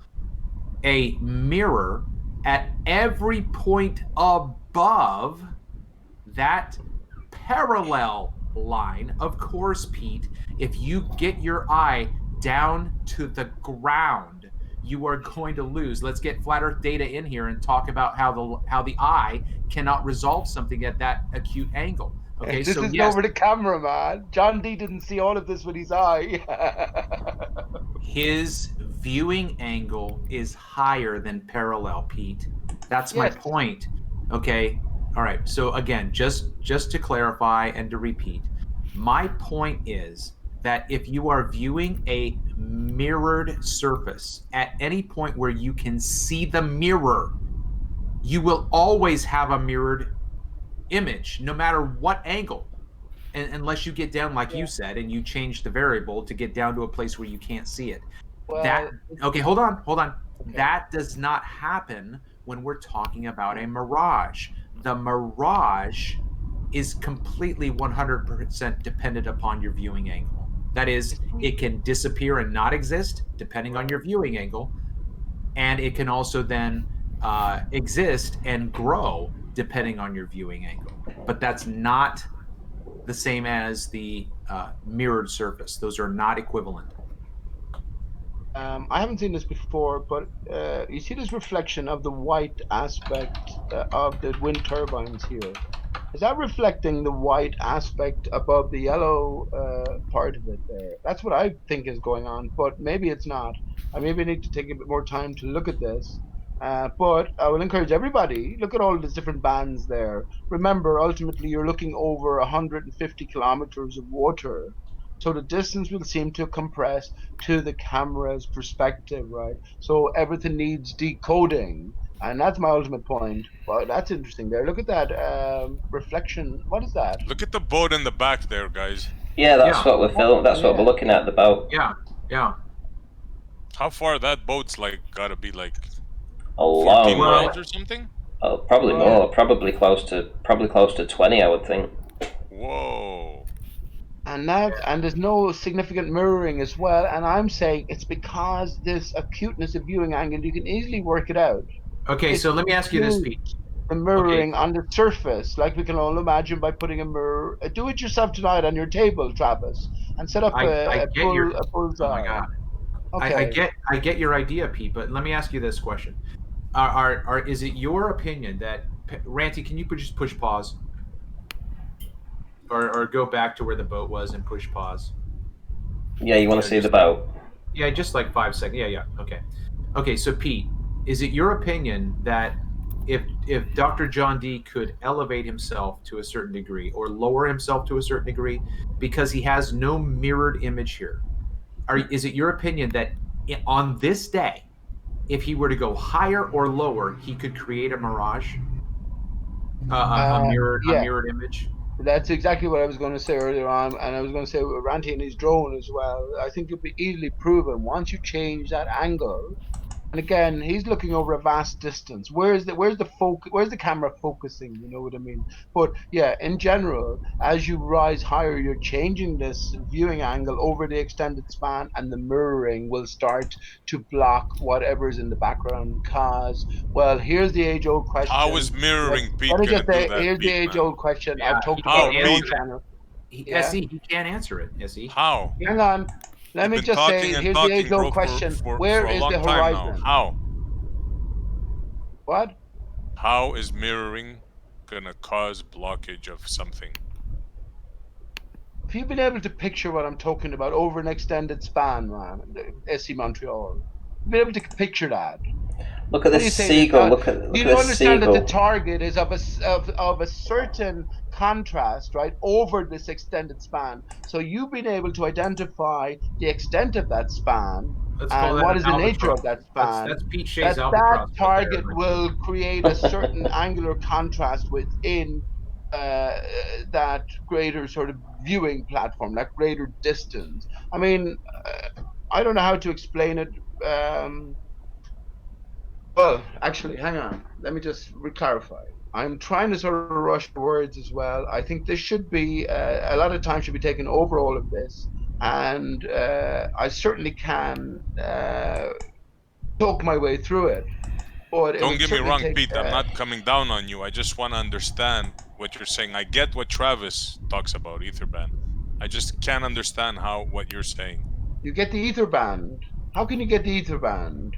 Just call it haze. Call it haze. Call it fog. Whatever. I can understand when have you ever seen haze that mirrors? I see Montreal. When have you ever seen haze that mirrors? Pete, I've seen many instances of Travis, what he calls the ether band, and I see things, and with Ranty, with his dog going in and out of the band, the legs are missing. I understand. I've seen that. When in your real life have you ever seen haze that mirrors? Ranty? Listen, don't focus on that. Come on, man. What's wrong with you? Don't focus on that choice of word. I wouldn't have used haze, but whatever. Call it refraction. Whatever. Yeah, but you're judging on Ranty's images. It's an explanation, but a mirror, I can't understand how a mirror could block something. I'm sorry. Have you ever seen water that mirrors? Yes. Woohoo! Shout out to my first super chat of the day from S Silent Zero, who said, "Ask Pete who pay him. He sounds like a glober." We're pointing out that we're looking over an extended span of water. And beyond a certain point, due to compression of distance, the water starts to mirror and behave to the camera's perspective like a local mirror. That's what's that agent talk? Is it?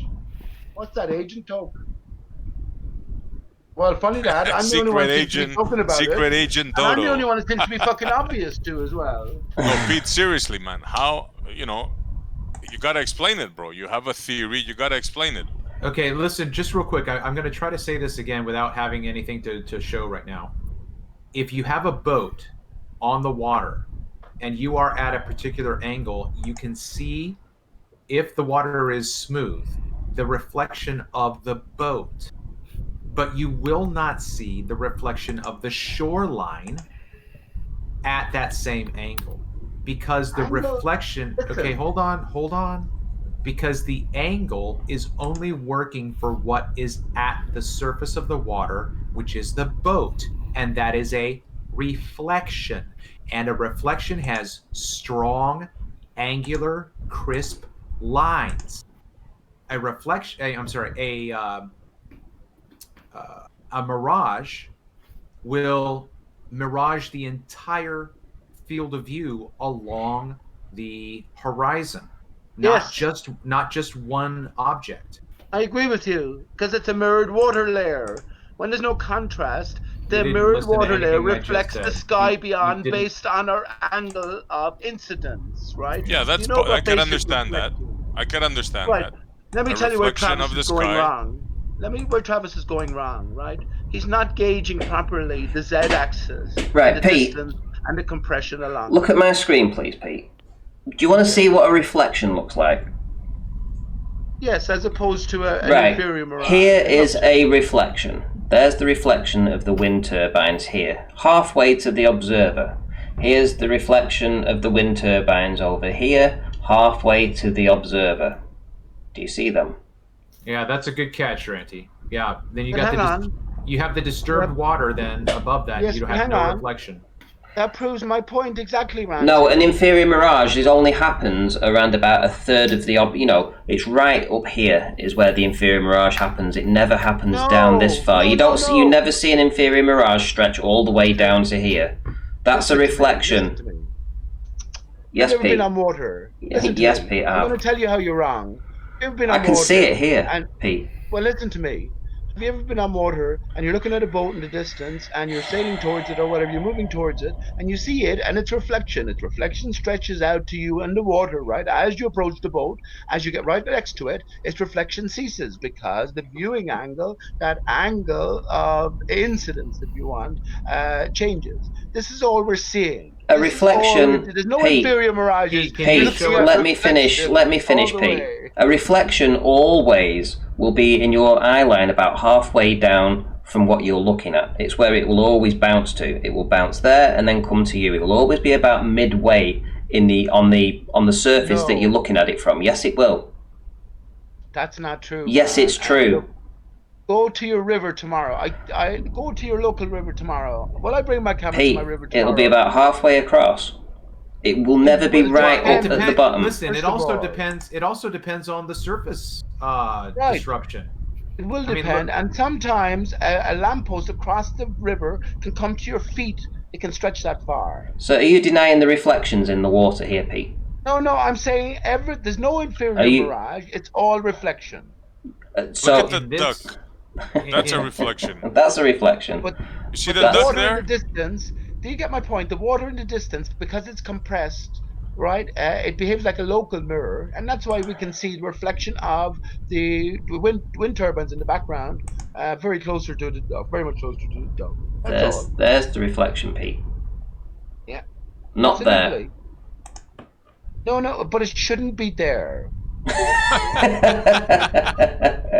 Come on, depends Pete, on man. You're the viewer here. Pete, you need to open a brewski, bro. Come on. Hang on, SC Montreal. Have you ever been on a boat on a river? Yes, Pete, I have. Right. So have you ever looked at a boat in the distance and sailed towards it and noticed the reflection on the water, how much it stretches towards you? I can't exactly envision what you're saying, but yeah, I've seen reflections, Pete. Yeah. Right. So the reflection itself will stretch, and the reflection is always, rest assured, on the water. If there's ripply water in between, maybe it's 2 miles away, well then the reflection will tend to break up, right? As you approach the boat, the reflection will shrink until the angle becomes so well away from acute, right, that the boat will cast no reflection because you'll be on top but of how it. will that cause? How will that cause blockage, like something to disappear? It causes blockage when you're talking about the vast distances, sometimes over, what's this boat behind the turbine, 10 miles. That's the land there in the imagery. In relation to a 5-foot There's the land, there's the land, there's the land, Yep. there's the land. There's the sea. Right. Look at the seagull, how close the seagull is to the turbine. Giving perspective here. There's the boat, there's more land. Remember this, bud. When you see the water here, that water is reflecting the sky. When there's no sun there, that water doesn't reflect down and turns black. When there's clouds overhead, that will still reflect the grey sky. And the visibility will decrease from our perspective. This is all about reflections. And again, this is all about gauging distance.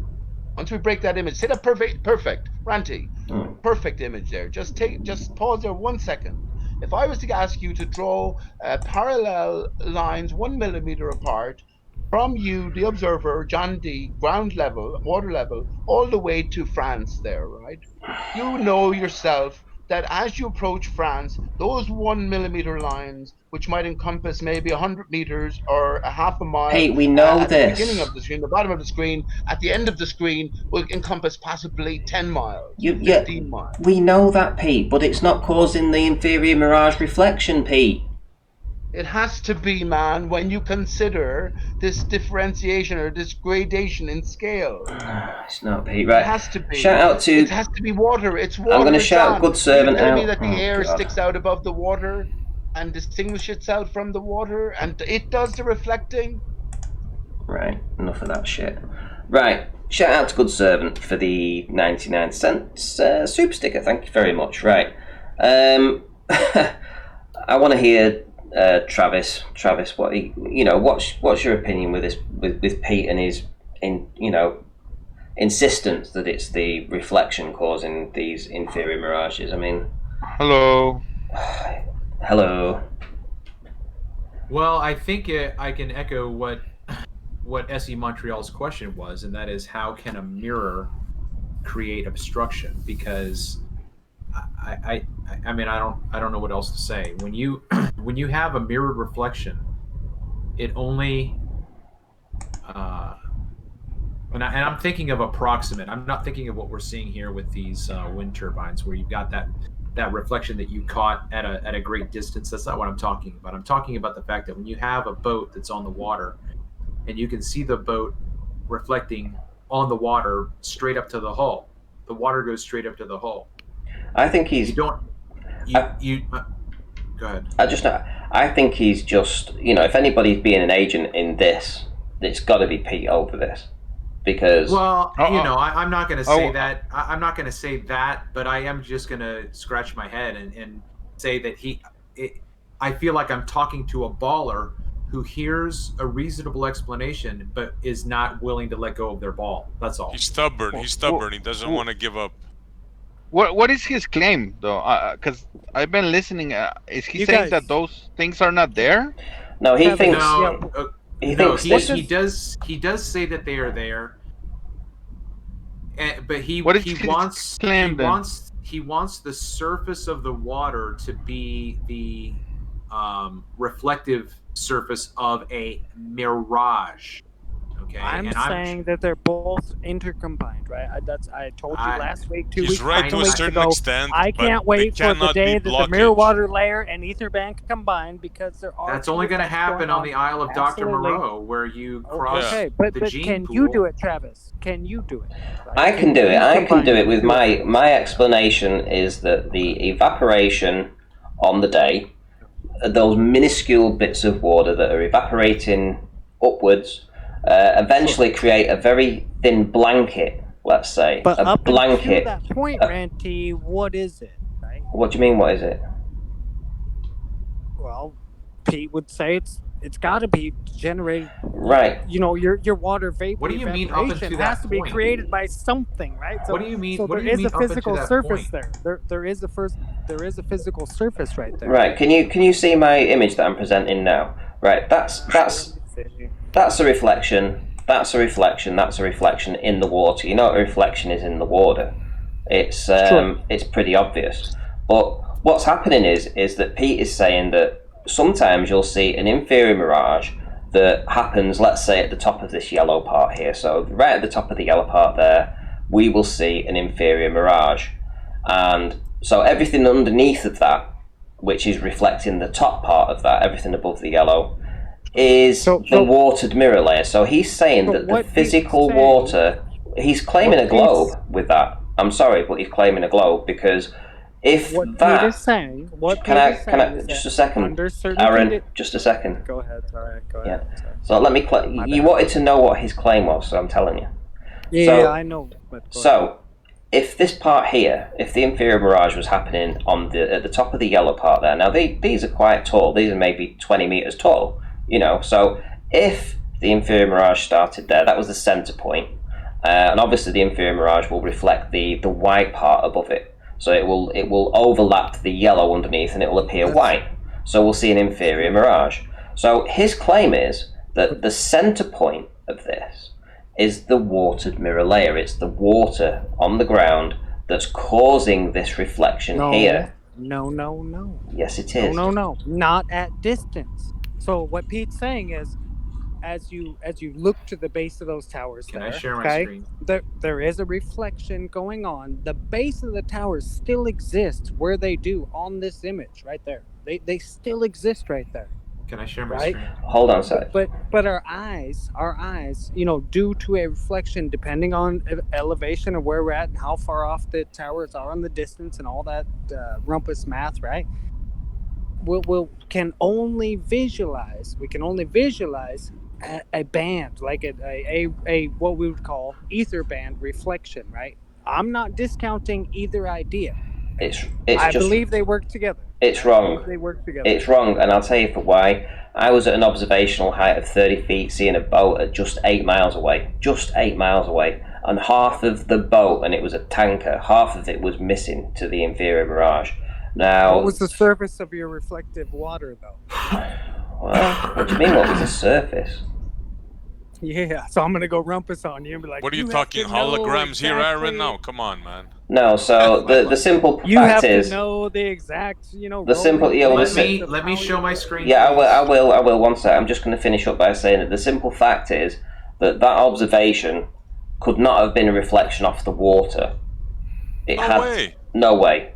And I've got hundreds of demonstrations, like hundreds of that. Pete, this is why I'm so astonished at his claim.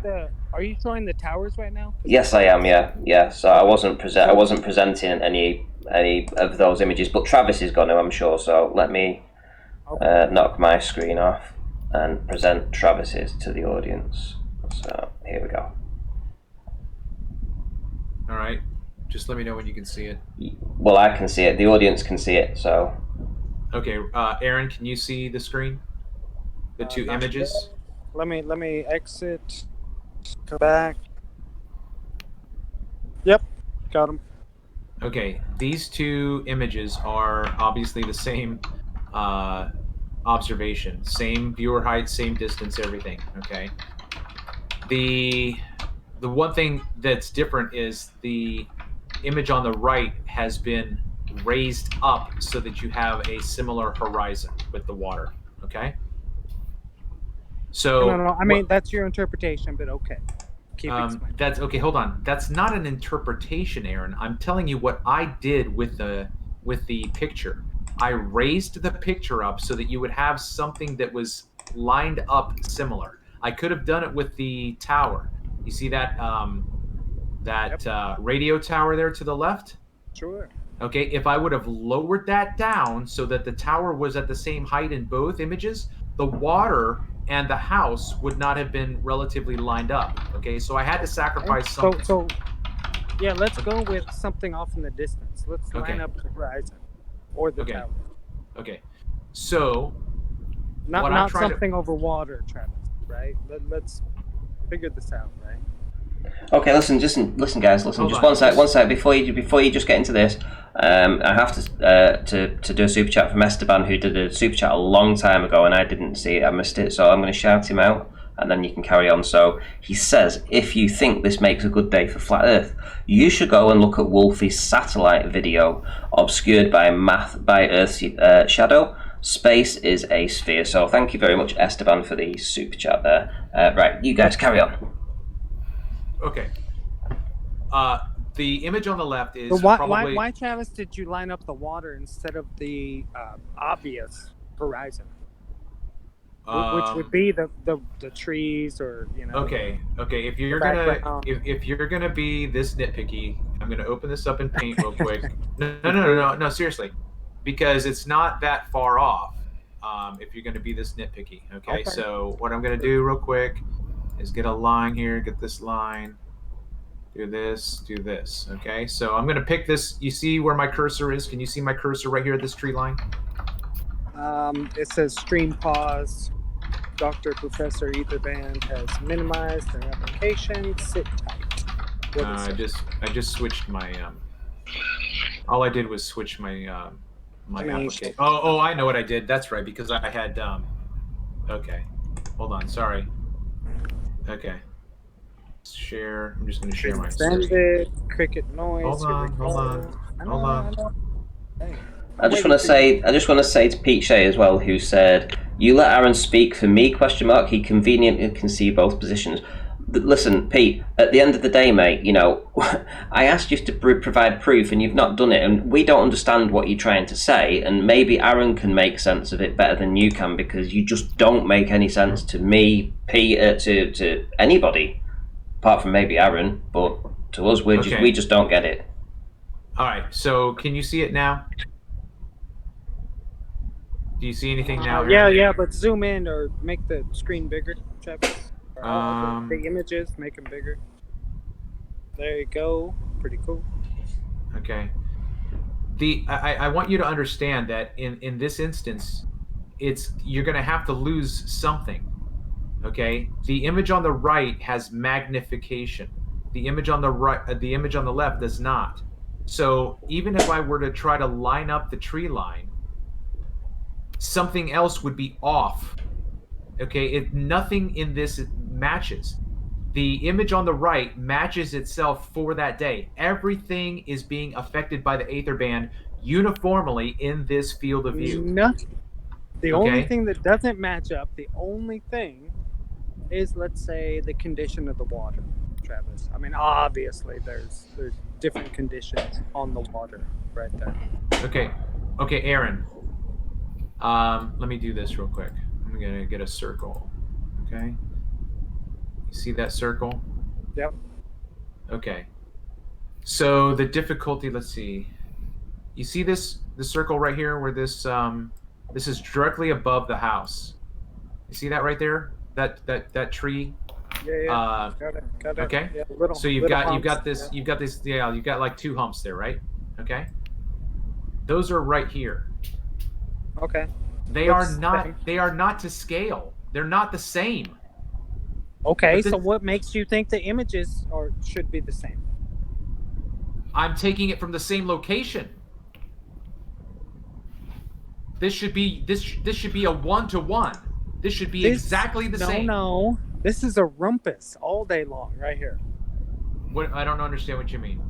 Well, go back to your little tree humps, tuft of trees you have over there. I'm right here. Yeah. Go. So you're at your tuft of trees, Anthony. Go back to your other tuft of trees. Okay. Now you tell me what should be different or the same.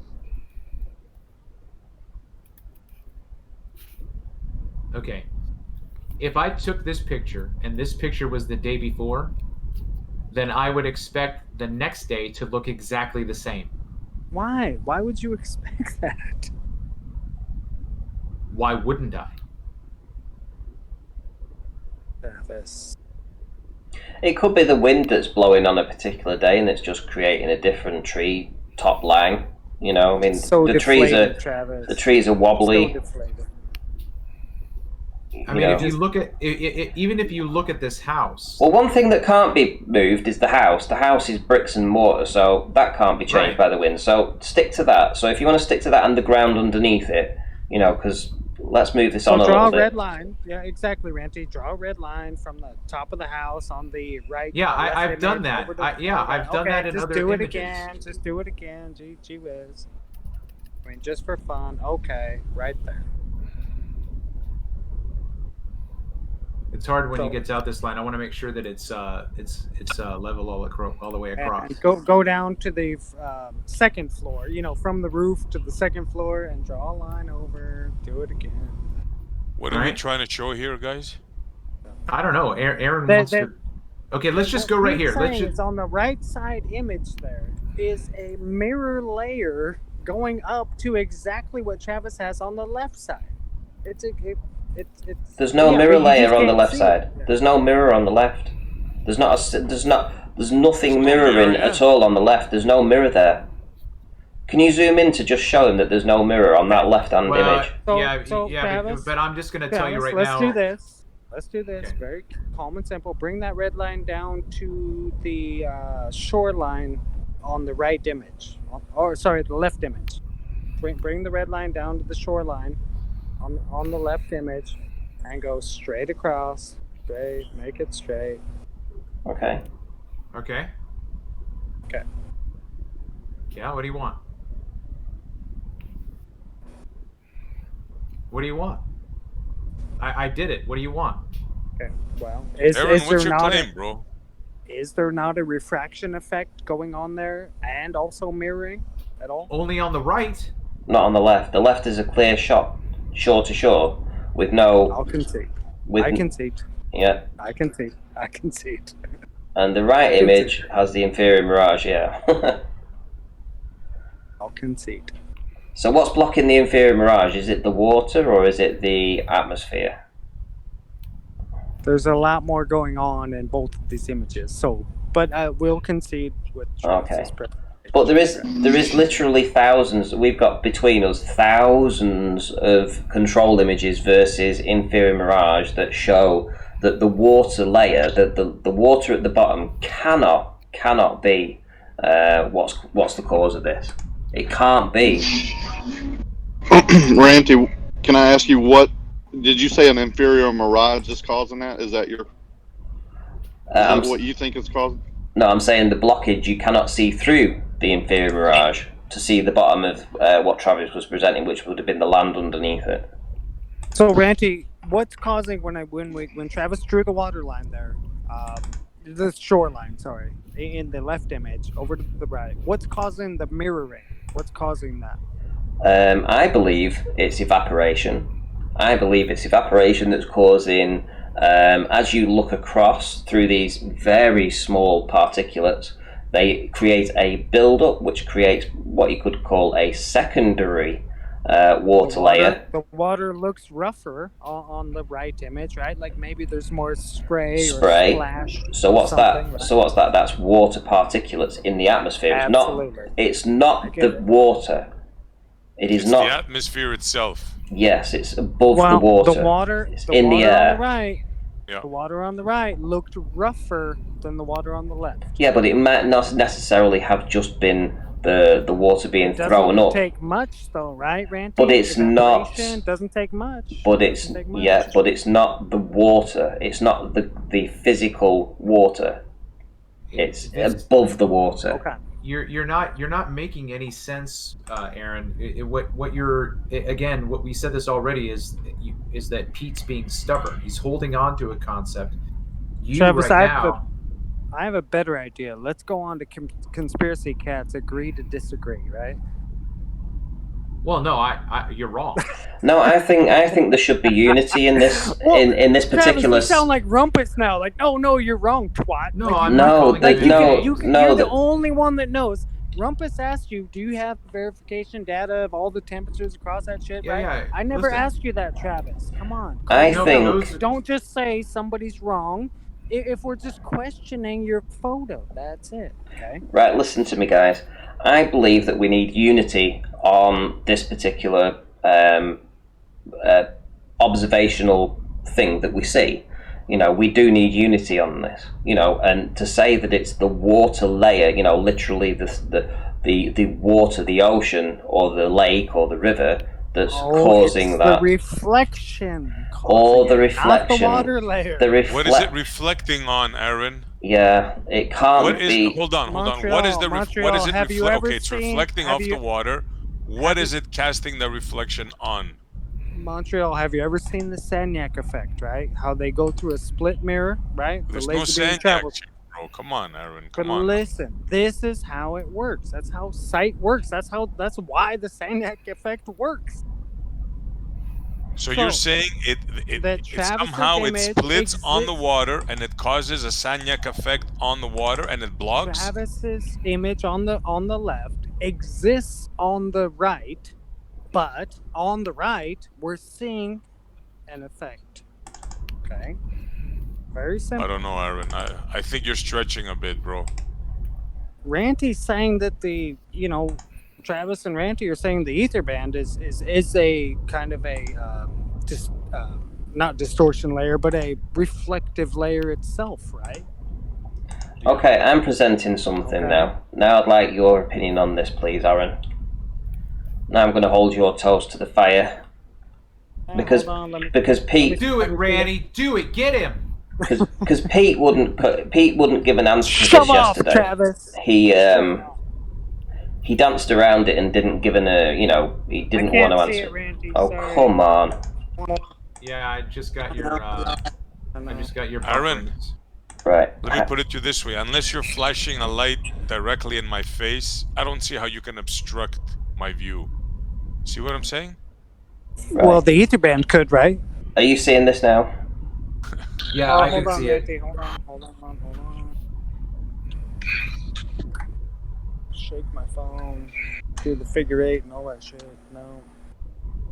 It's not coming up. Are you on YouTube, though? Yeah, it should be on YouTube now. I got it. Okay. Yeah. Let's hear. Right. So, same conditions, same water state, sea state, tide height, same observational point exactly. Nothing. The only variance between the 2 days was one had an inferior mirage and one didn't.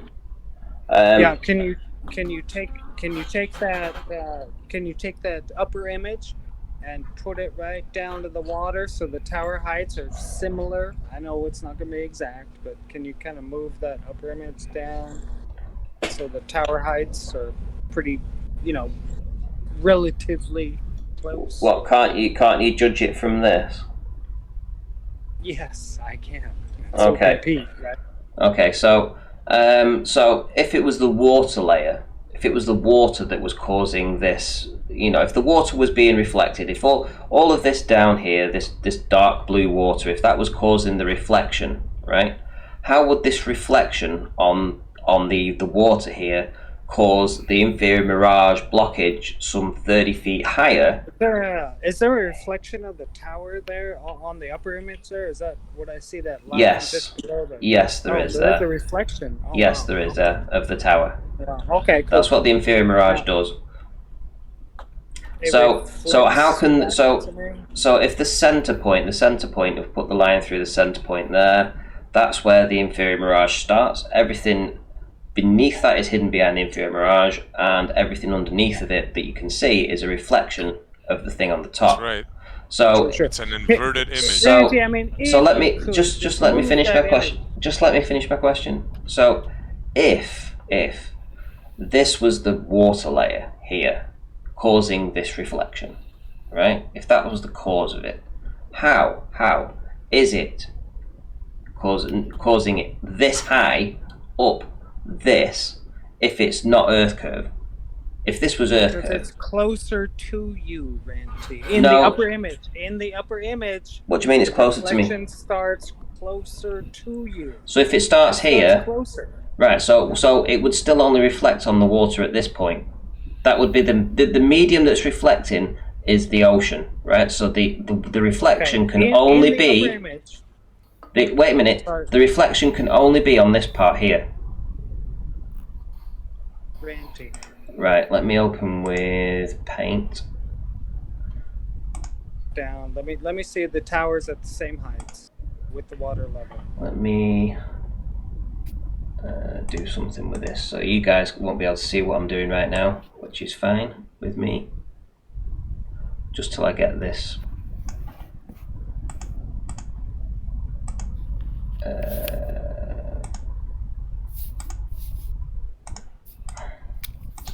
Right, hang on. I'll share my screen in a sec now.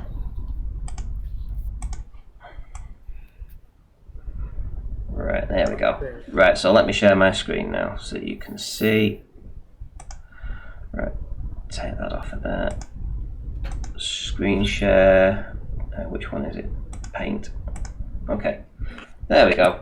Right, guys, can you now see this new image that I've got up on paint? Yep. Right. If the water layer was the medium, if the water layer was the medium that's causing this inferior mirage, the inferior mirage would look like that. That's what the inferior mirage would look like. Because hold on. Because that's the water layer. We're not claiming that the water layer is causing the inferior mirage. What? That's what? That's the whole thing. Yes, it is. That's the whole thing. That's everything. Yes, that's it not is. what Peter's saying. Yes, it is. Yes, it is. Yes, it is. Wow. Yes, it is. Okay, so let me prove this, Ranty. Take that upper image, the No. light-colored image with the tower, and move it down just so the towers are the same height. And First of all, address this. Exactly what's going on. Yeah. First of all, same focal length. Yeah. Same distance. Same Yeah. image, One sec. exactly. Yeah, one sec. First of all, address this first, because you just said that it's not the inferior. This is Pete Shea's argument that the inferior mirage is caused by the water mirror layer, right? Now, yes, that's his claim. No. Do you want me to unmute him? Do you want me to unmute him? Oh, okay. No. What Pete's saying is there is no inferior mirage. Yeah. There is no inferior mirage. That's an inferior mirage. It's all water layer. It's all water layer reflection. That's what Pete's saying. He's not talking about an inferior mirage. You guys are. What? Yeah. How is the water layer causing that? At the top. Pull the image down. Just answer the question. Just answer the question. Okay, okay. That's reflection at its best due to conditions. Right? Water, the water is a reflective surface. We all know that, right? Right, you but guys listen, Aaron, what you will never get with an inferior mirage is a reflection of that truck there. That truck would be lost in the mirage. That's not. Well, Travis, that's not an actual photo, dude. Ranty CGI'd that, right? It's on the video, mate. I've got it on video. But listen, no, that's not what he's. You misunderstand him, Ranty. I get it. Listen, Aaron. But what Ranty no harm did, done, Ranty. I'm not. You know. What Ranty did with his inverted image is to show you what a pristine reflection would look like. Okay. So show me, Ranty or Travis, pristine reflection, which is what Pete talks about when he says go out to your local stream, look into it, you'll see the tree in the background, but you can also see the rocks under it if you focus a little bit, right? Squint a little bit. You can see through the water, but if you don't look through the water, you'll see the reflection of the tree in the background.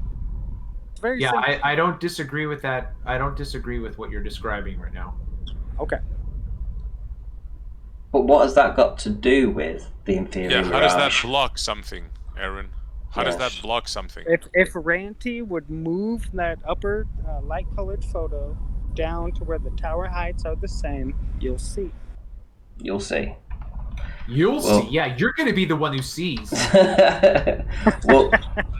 Well, first, what I need to do is I need to now move this into its correct position. So let me move it down. No, first, so what I'm going to do is I'm going to scale it properly, because now it needs to go with the hill to be on the hill. So looks pretty scaled. Hang on.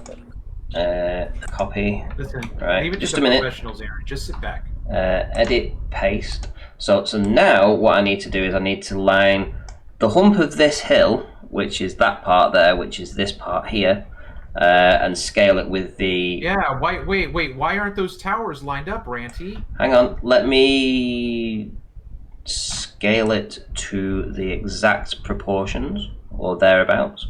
I'm going to say it's still a little bit more. So... This is completely distorting reality right now. That's about... No, that looks scaled to me, I would say.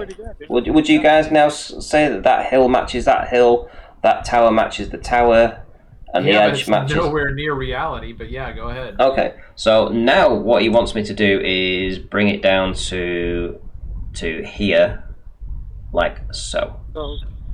So the tops of the towers there. Yep, so the tops of the tower. Why doesn't the water match up? I don't get it. So there we go. So now what we have is we have the inferior mirage running through the image. So let's put my line through, like so. So there's the line running through the inferior mirage. Lower it down a tad. Go down to the water line. Go down. It's about there, right? Yeah. Now what? Which water line, Aaron? Yeah. Well, on the left. The water line on the left, yeah. So now what do you want me to do with that? Bring that over here, like so. Stretch it out over. There you go. Yeah. Pretty cool. Okay, cool. Okay. Now, with a reflective surface. Think about the in between those two lines right there. In between those two lines, if you have a reflective surface, and I'm also loving the ether band idea. Right? He's going. You're struggling, aren't you? You're struggling. No. I hear it. I hear it. Listen, I'm the one that's calling for the mix of ether band and mirror water light. Right? Yeah, that's insanity. You're like a mad scientist. Because you can't have one or the other. You can't have one or the other. So now this is a great image showing that both of them work together, right? Hold on, what's that got to do with the watered mirror light? Hang on, let's go back. What? Where's the in the right hand side image, see the dark waves right there, right in front of you, Ranty? The swell, right? Yeah, this wave's here. Waves, yeah. Waves. Yeah. Okay, it looks turbulent. It looks violent. Everything's, but that isn't. Yeah. All the way up to the first red line, or what color is that? Black. Flat line. Black. Okay, is water. Up to here, yes. Yeah, we agree with that. And what's happening is the sky is overlapping the water, creating a lowering of the real horizon, so it doesn't look as high. And also it overlaps not just the water, but also the base of the land mass at the back. That's what it does. That's what the inferior mirage does. It blocks things out. But it's not caused by the water layer. If this was the reflection here, right? So let's just be honest. If this was the reflection here, then we wouldn't see all of this, all of this area here, all of that area there. Hold on. All of that area there, right? We would see it. We would see that because the reflection, the reflection. That's the reflection. You can see the reflection would be. I see the land. I see everything in the right-hand side image. The reflection would be. Lucky for a walk. The reflection. The reflection would be on this part. Come on. The reflection would be on this part, not up here. You would see. How far away? How far away is that black line in front of us? Those waves right in front of us. How far away? We don't know. There's no way for us to know. But we do know how far away the island is, or Ranty does, right? Okay, hold on, real quick. And we're talking about miles of. Aaron, how is the water causing hold on, the Ranty, blockage? Let me try to do it this way. Aaron, you see where Ranty has the X? Yes. Okay. What he wants you to understand is on the left image where you can see the land with no distortion, he wants you to understand that you should still see that image if the water is the reflective surface. That land that's clearer on the left should be just as clear on the right, but it's not. Travis, do you know how light works? No.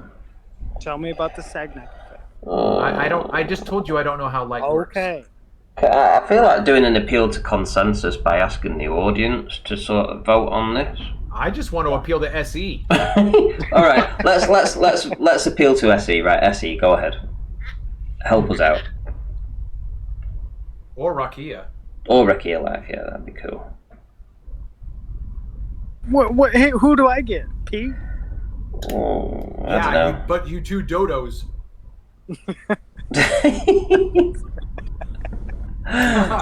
You do realise though that you realise how insane this looks, right? Okay.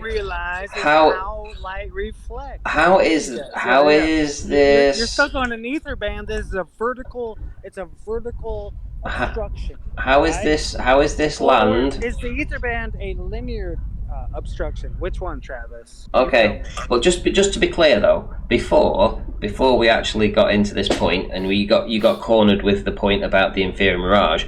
Pete Shea's claim was always that the inferior mirage is the reflection off the water, and you didn't even know that. You didn't even know that because you went, no, it wasn't. No, it wasn't. And we all jumped down your throat and said, yes, it is. That's his claim. And now you're backing him up when you didn't even think that was his claim. No. I can comment if you want, guys. I'm back. Okay. Right. Can you at least bring some semblance? But Pete's not saying there's obstruction due to the mirror layer. That's not what he's saying. It does visually happen, which you can relate with the zoom in as obstruction, but it's not physically obstructed. There is no obstruction. Okay? Right? Can And you? It's just like the ether band. Can you bring some semblance of normality to this and help us out with a victor? Definitely. Aaron, sorry, bro. You've been hitting the moonshine. Where the X was, where they showed you, it's undisputed. That piece of land should be shown, bro. That's all there is to it. It's very simple here, man. There's no disputing this, bro. Sorry. Montreal, do you understand how light works? Oh, I understand perfectly how light works. Do you understand how reflections work? Yes. Over distance of 18 miles. Yes. That's quite a claim, sir. Yeah, I know. I'm biting my tongue. Right. Okay. Well. Well, hold on. Go on. If you're claiming that I don't understand what I see on that picture, Aaron, you're wrong. No. You understand what I'm saying? If you're claiming that what that X, where he said there should be, you should see land, you're absolutely wrong, because that should have been seen. Now, I don't know how light works, or 18 or 20 miles, but I know that should be seen. Okay. I mean, I'm not gonna argue. No, but how do you see it otherwise? On one image we see it blocked. Because on the other I'm image, looking further. we see it clearly. Further. How can you describe that, Aaron? Seriously, I'm I don't want to knock you, but how? Well, because as we see over a flat plane, we see further into the distance. So that angle that we're actually able to resolve gets smaller and smaller and smaller. Look up FED, right? Look up Piche. That's all they talk about. Yeah, but I showed you an image of the same observation with the same viewing angle. And in one, you have a reflected image, a mirage, and in the other you don't. So, and the tops of the red roof house are the same, right? Okay. Right? Okay, hold on. So you drew the line across the top of the red roof house. You even put the horizon, listen. The trees listen, at the top, right? But listen. Okay. So now the only difference, Aaron, Travis, is where that water line you think the water line was, right? What Pete's saying, what I'm saying, is that water line is it's a mirage. You cannot. Okay, so let me. Image. Okay, so here's the thing, right? It just looks okay. like it's going up. Right, you need to listen to this. So in the image that I was showing, where the inferior mirage is, right? Now the Earth curve calculator, funnily enough, get this, would assume close to 30 feet of obstruction in that particular image with the trucking, and that would conveniently converge exactly where the inferior mirage midpoint is in the distorted image at the top, right? So if that's the case, and it is the watered mirror layer that's creating that, and it would be looming in the bottom image, and it would actually be Earth curve that's causing the inferior mirage on the top image. 100%. No, I'm not saying there's any looming or anything in your clear image with the truck or the cloud. Right. Okay. So let me. That's why I asked you to bring the tower down just to see. Okay. So let me reiterate what I'm saying. Right. So I'm just going to change the color on it. I'm going to go to so you can see the screen now. Hold on. Let me see. Okay, got it. So let me reiterate this just so that you understand this point, right? Because I spent the best part of 2.5 years proving to the point where the globe has conceded now that this is not Earth curve, where that red line is, right? Because Randy, just let me finish. Saying below that red line, you keep interrupting. Is the land? It's there. Yep, it's just a reflection. That's it. Aaron, you're worse than a baller, man. You're worse than a baller. You're chanting your argument before the other guy, which is ranty. the owner of this channel gets to finish his argument. So do you get it? So when I put this line in here, right, which is pretty much where, right there, where on a good day we can see shore to shore, and on a poor day we get this inferior mirage. This line that runs through this image, right, is about 30 foot above the water, or about above the shore, right? Now, conveniently, from my distance and elevation, that is the exact amount of earth curve that should be seen from that height and that distance, right? So all of this should be earth curvature, and that should be the hump here. So whenever you turn around and say the water mirror layer is causing this, you're going back to the same old arguments of what the Globers used to say when they said the reflection that you're seeing, this inferior mirage, is a reflection of the water, because that's what Pete Shea's saying. It's a reflection of the water. And I spent 2.5 years and nearly destroyed my channel with globe earthers and flat earthers mocking me over this, to the point that now people are on my side, globe earthers, flat earthers, and you're the only two that are hanging on to this belief that that's the water causing this reflection. If Rakia gives me the I knew you were going to do that. I will concede. I knew you were going to do that. Just like a baller does. That I couldn't do it. Come on. What I'm saying, Ranty, is that what Pete's saying, I'm saying, is possible, just possibility, right? Now, Ranty, no. I know what the Globers say. We know it. I've been with you since 4 years ago, right? Followed you.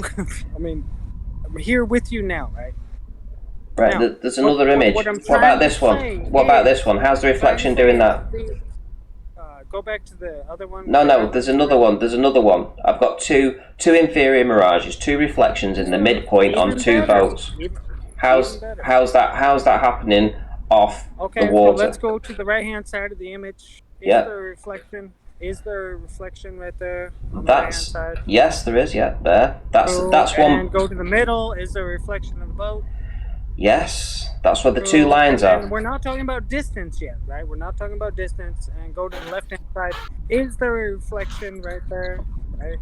Okay. We're not saying that's the water level. I'm not saying that. Pete's not saying that. Yes, he is. That's not the water level. Yes, he is. Yes, he is. No, he's not. Well, he might be, so I'm not going to speak for Pete. So bring in Pete. Right, well, let me just conclude this point.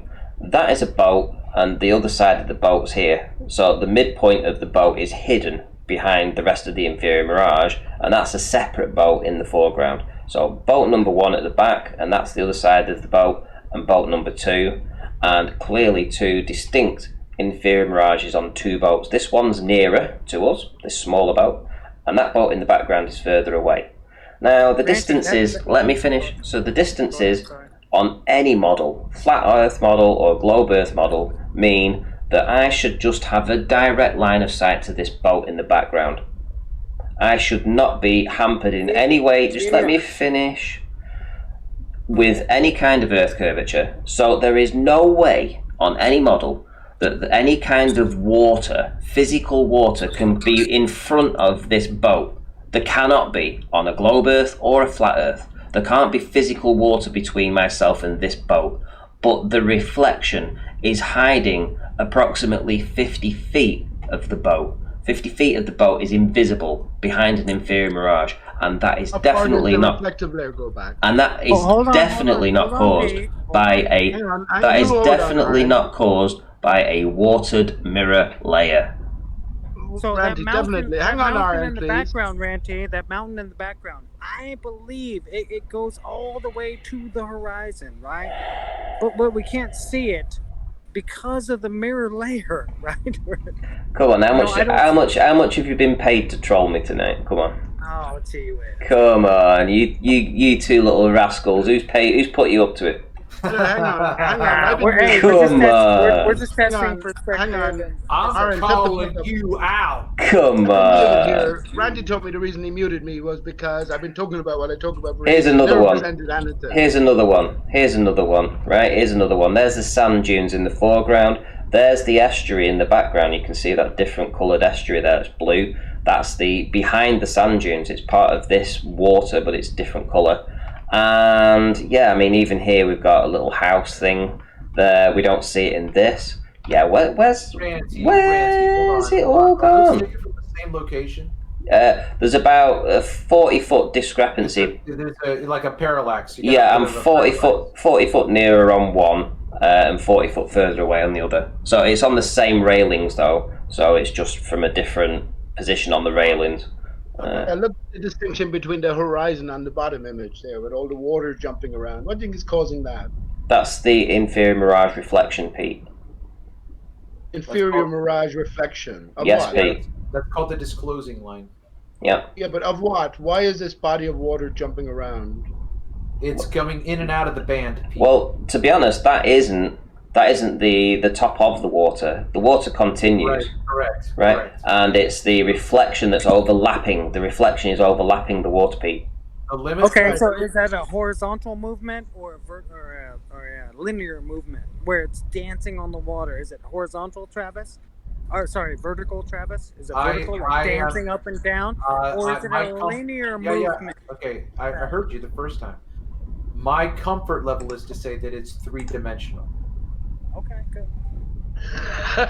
What kind of pufter language is that? That's why we love Travis. Pufter language. Right, so I'm kidding, but in other words, it Here's goes another into one. the distance, right? And it's an illusion. Imagine you were seeing one tip of one wave combined with another tip of another wave 100 meters behind that. Here's another one. What about this one? What about that one? Where's all the? It's the same thing. Yeah. It's the same thing. Ranty, you yourself say the distance to that target is what, 20 miles? How far is it to the horizon, the apparent horizon in the bottom image? Much less than 20 miles at the top image, right? Here's another one. All three. Wait, go back. What's hiding the dog? Where'd the dog go? The distance. Where'd the dog go? What's happening to the dog? Where's the dog The gone? distance. What's wrong with you here? The distance. You're not taking into account the z-axis here. Yeah, it's only a mile to this dog, Pete. Why are the people 8 feet tall, Randy? Exactly, it's a reflection of the legs underneath. Okay. It's crazy, man. We're standing on the beach. You think the dog's walking in the water, or is he on the sand? He's on the sands. So it's it's a reflection off the sand. No. Which is way closer. No, it's in the air. It's in the air. In the air. How can we nearly see the dog's feet directly then? That isn't the feet. That isn't the feet. What? The whole dog is hidden underneath that. You just see the head and the top of the tail. That's a reflection underneath. How come it's not a perfect reflection, Ranty? Why is it not Because perfect? it's a mirage. That's why I distinguish the difference between a reflection and a mirage. They're not the same. They don't have the same dynamics. Exactly. It's not a mirage. It's a stretched reflection from your perspective. Oh my god. It's a linear. Someone's put them up to this, haven't they? I know, right? I don't know, Aaron. I don't vouch for that. You have to think linearly, right? Linearly. That dog might not be right next to those people, right? Well, it's not on the. Maybe that dog is 100 meters away from those people catching the ball, right? This dog is 1 mile. Let me finish. This dog is 1 mile away. The camera was set to 3 feet. I had my camera at 3 feet. The dog is 1 mile away. Right? I have direct line of sight to it. Its feet and its body are all hidden behind the inferior mirage, not a reflection off the sands. What's in between your lens and those people's feet? What's in between your lens and those people's feet? Beach. Sand. Sand. Beach. Yes. Oh, wow. Interesting. And water and sand go hand in hand. So, camera height at 3 feet. Dog, maybe, I don't know, maybe the centre part of the dog's around about 2 feet. So we'll say it's a 2 foot dog, to the top of its back or whatever. So, yeah, 2 feet hidden of the dog. Camera height at 3 feet. There's 1 mile between us. And, yeah, the dog. Let me ask. So, Ranty, are you saying, and Travis, are you saying, I'll put it on Travis. Travis, are you saying that the dog's feet are actually on that hard-lined sand layer, but we just can't see the dog's feet because of the sand band? Because of the inferior mirage. Yes. Yes. Okay. Exactly. You got that's it. not what me and Peter's saying. Yeah, no, it's not. We know that. Imagine you could transpose instantly to a side view of what's going on here. Can you just get a picture of the scale? Yeah, I could. Well, I can't do it to scale, Pete, because then I'd have to do it to a mile, etc. No, I'm talking about in your mind. In your mind, everybody here can imagine it. There's a mile distance between you and the people, and the which isn't very far. It is very far. It's not very far, Pete. It's fucking very far compared to a 3-foot dog. It's not very far It's not very far, Pete. 1 mile. You can't make this out with your eye, but remember, the camera. Hang on, Aaron. The camera is compressing distance. So if that dog is 3 feet, the distance along the ground is 1 mile, which is 1,500 meters, which is about 5,000 feet. It's not very far, Pete. You are neglecting completely, Ranty. It's not very far, Pete. And the camera, and you're forgetting as well, Pete, the camera is set to 3 feet. The camera isn't set at ground level. The camera's already got a wide, view of it at 3 feet observational height. The dog is already at 2 feet, and it's only 1 mile. It's not that far. The angle isn't that great. When you do the triangulation, right, you have to bear in mind what the ground is. And it is sand and water. And you do realise that, right? Okay. Right, you two. Enough of your trolling. Payroll, Ranty. Somebody's paying them tonight. Yeah, exactly. Enough of their trolling. Right. They're silent. It's a troll, yeah. Yeah, for sure. definite trolling.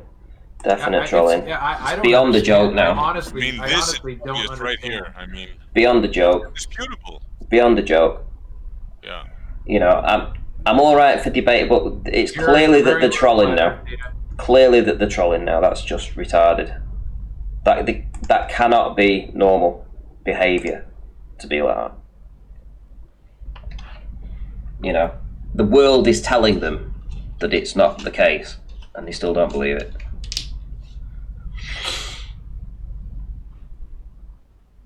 At some point you got back to the original picture. That beautiful picture. Wait, hey, hold on. Let's completely hijack this discussion. Oh, go ahead, Flatter. You're still a little bit low. I can't get myself up. I don't. Maybe it's just me. I'll check. Hang on, right, go ahead. No, I can't hear him either, barely. Yeah, I've just put his thing up. Go on. Try again, Flat Earth Data. Can you hear me? 1, 2. Hello. Yeah, that's better. So sorry to interrupt, but have you ever done the observation? Put the ground level in. You're breaking out. You're roboting. All right, I'll be back. I'll be back. In the meantime, SE man, tell us about your filter. Oh yeah. I bought a 6-inch filter for $20. Shout out to John Watson. He recommended it instead of buying a expensive filter. Like some of these things are $300, $80. Anyways, long story short, you buy a 6x6. It's $20. I cut it in 4, and I made 4 solar filters. So what you do is you take, those preserving jars with the lids. It so happens that one of the sizes is the exact size of the 67mm P900, and all you gotta do is take the film, cut it in 4, and just cut a circle around. Tape the edges with painter's tape, and just gently tape it on. It fits exactly right on the thing, right on the lens. Well, I have an ND filter, and it works great for $5. So you're saying that you extend the lens and then just put the painter's tape on the P900 lens? No, what you do is the cap of the I have a video, by the way, so you can check it out, and I show how you do it. Okay. You know the pickle jars, they just screw on top? Yeah. I've got a couple. But the lid is like it's like has a see-through thing. I mean, it has a hole in it where you just put the other part and you seal it. Yep. Well, you remove that part, and it's like perfect. It just fits right on the lens of the camera, and you just tape it around the edge. Okay. And it just fits on. But meanwhile, you have to stick the solar film on that cap gently with. I show how it's done. It's very simple, and it works great. Yeah. I saw that one solar video that you did. So I must have missed the other. Is it 2 different videos where you show the how-to? No, or is it's it the one. same It's video? I think it's about 1.5 minutes. Okay. Yeah. Any new observations that are catching your eye, or is it just starting out and not making any conclusions yet? Yeah, basically, I'm testing it out. I want to do what Ranti wants. You know, the sunset, because everybody wants it with a solar filter. So I might just be able to do it tomorrow. I'm heading up north, and I hope I find a location, because around here there's a lot of trees and stuff, so I don't have a flat horizon. And also I want to do the size changes of during the day of the sun. Apparently it's supposed to change or not change sizes, so I want to do that as well. Cool. I'm looking forward to it. Anybody that goes out and does these observations and stuff, you got to congratulate them. It's another reason why, when I asked Pete to bloody provide proof, he said, "Oh, I'll just let Travis come in and show his stuff, and then I'll just talk through it again." It's like, you've been talking through it for the past 5 years about how you're explaining this watered mirror layer. We want to see a visual. Show us. Show us, man. Show us. Yeah. Travis has plenty of shots, and so do you. I want to see something. Yeah, I mean, if Pete's got the proof that he wants to talk about and how he's taken these images and be able to show it, we want to see it. We want to evaluate it. But if you're not going to do that, I mean, you're talking to people here that have done however much research in this, me and Travis, and and Pete hasn't provided one single photograph, but is arguing a position that is blatantly not true. No, it's ridiculous. How could something reflect itself upwards from the ocean? I mean, it's ridiculous. I mean, it doesn't make any sense. I mean, like I say, it's an open platform. I've given him 2 nights on the trot of at least probably 90 minutes or close to 90 minutes talking about this, and it's getting to the point, no matter how much proof you show them that it's not the case, it can't be the actual physical water that's causing this reflect. It can't be that's causing that. You saw how many I just threw up there, 5 or 6. Travis has probably got half a dozen. I've got more. This is just, it's ridiculous.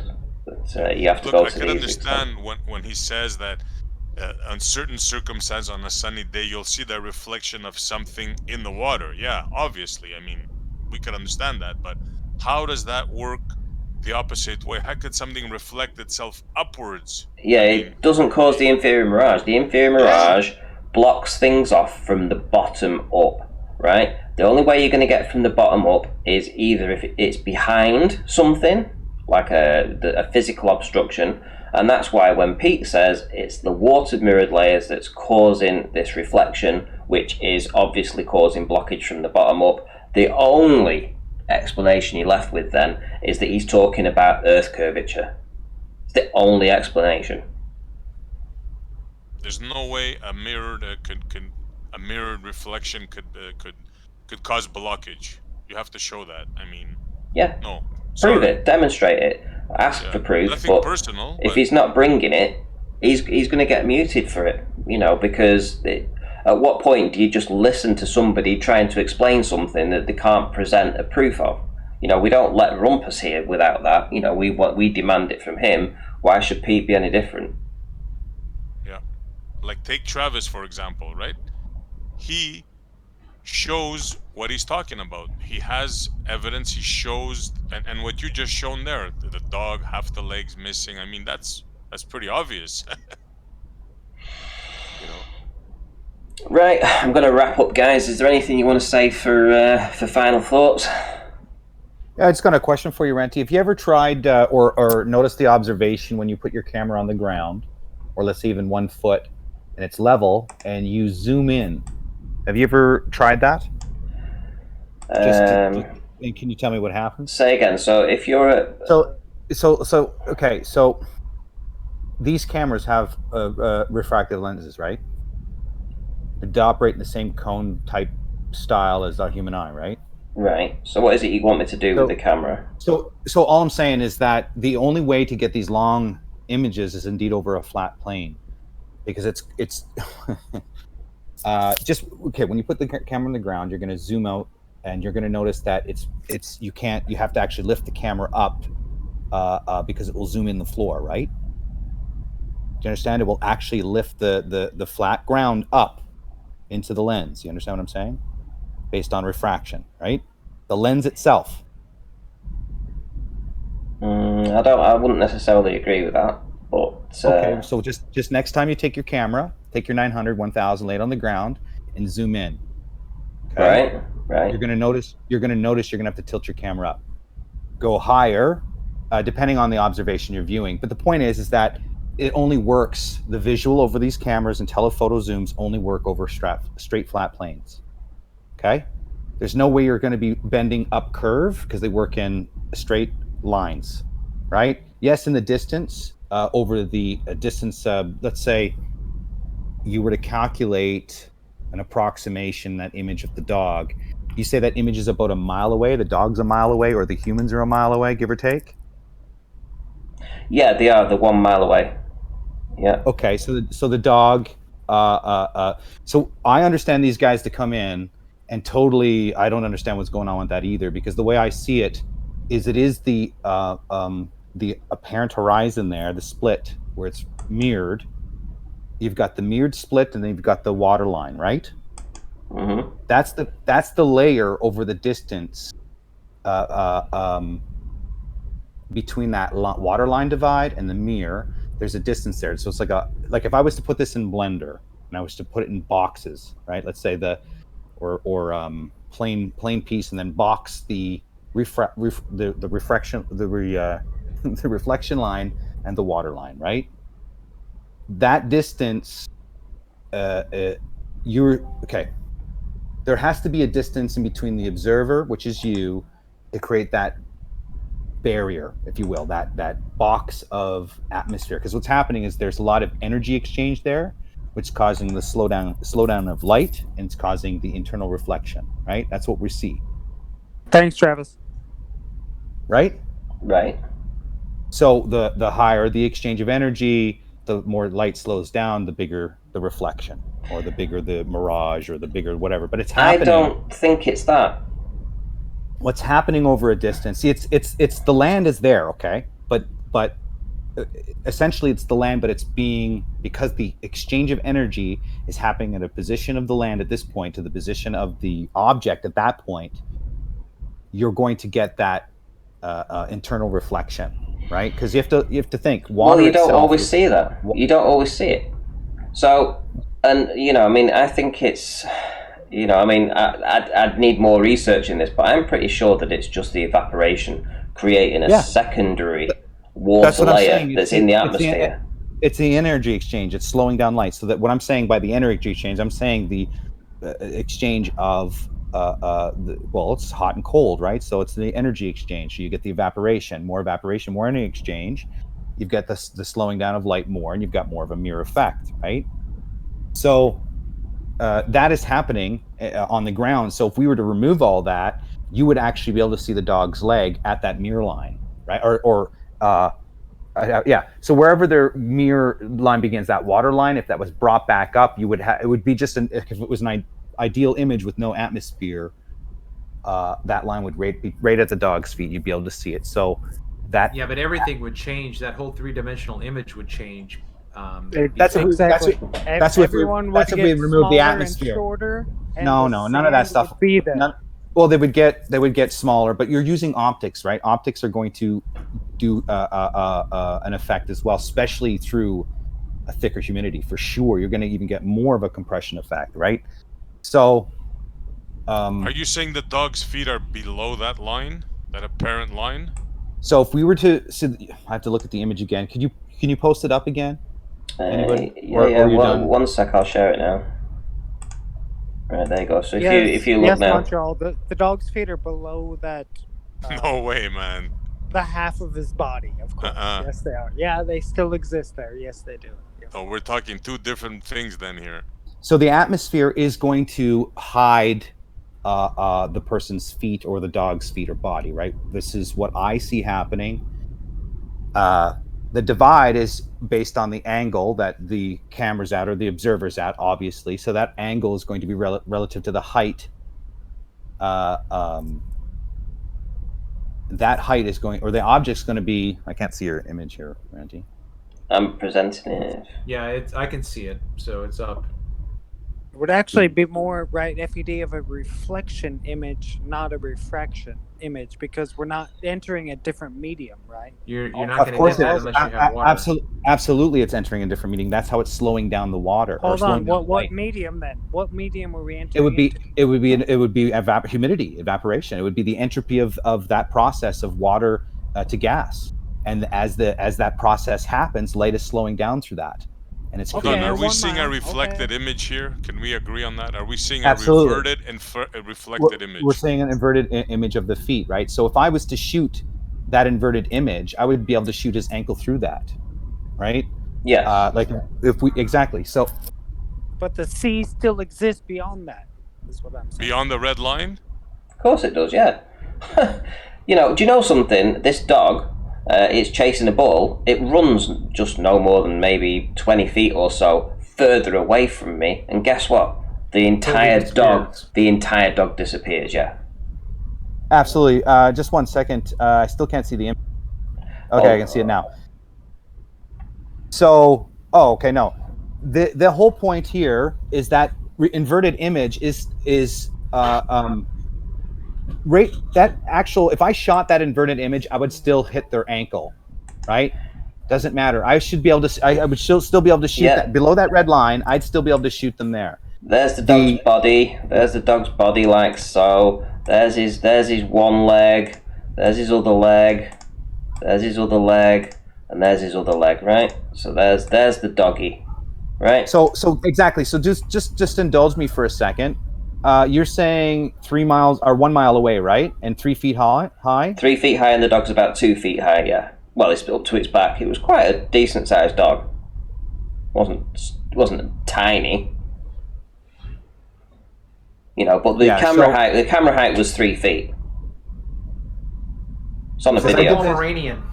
Yeah, so I've done this with the same observation before with P900 over water, and I got the same results, except for what I've done is I drew I had a remote control boat, and I drove it through the apparent reflection, right?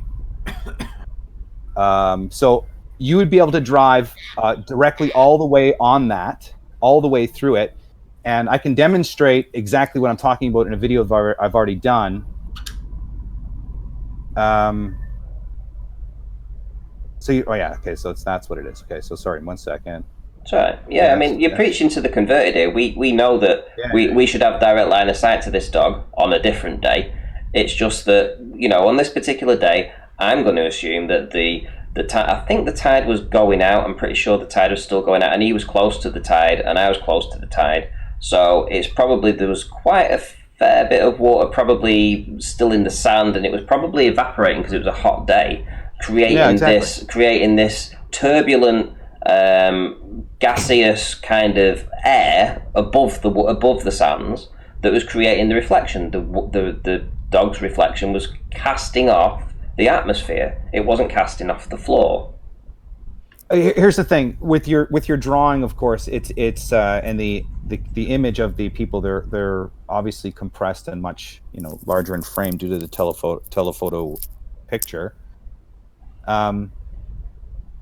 My experience, like you guys said, you guys already know, you literally could take an object and drive it into this image, and that object would highlight the ground and highlight the fact that that inverted image is just due to humidity. So I don't understand their argument then, and why they were trying to obfuscate today from this observation.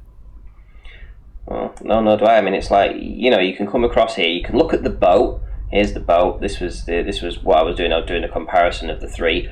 This layer stays the same height the whole time, and what happens is the boat goes further and further away. It's angular. So there's the top of the boat now.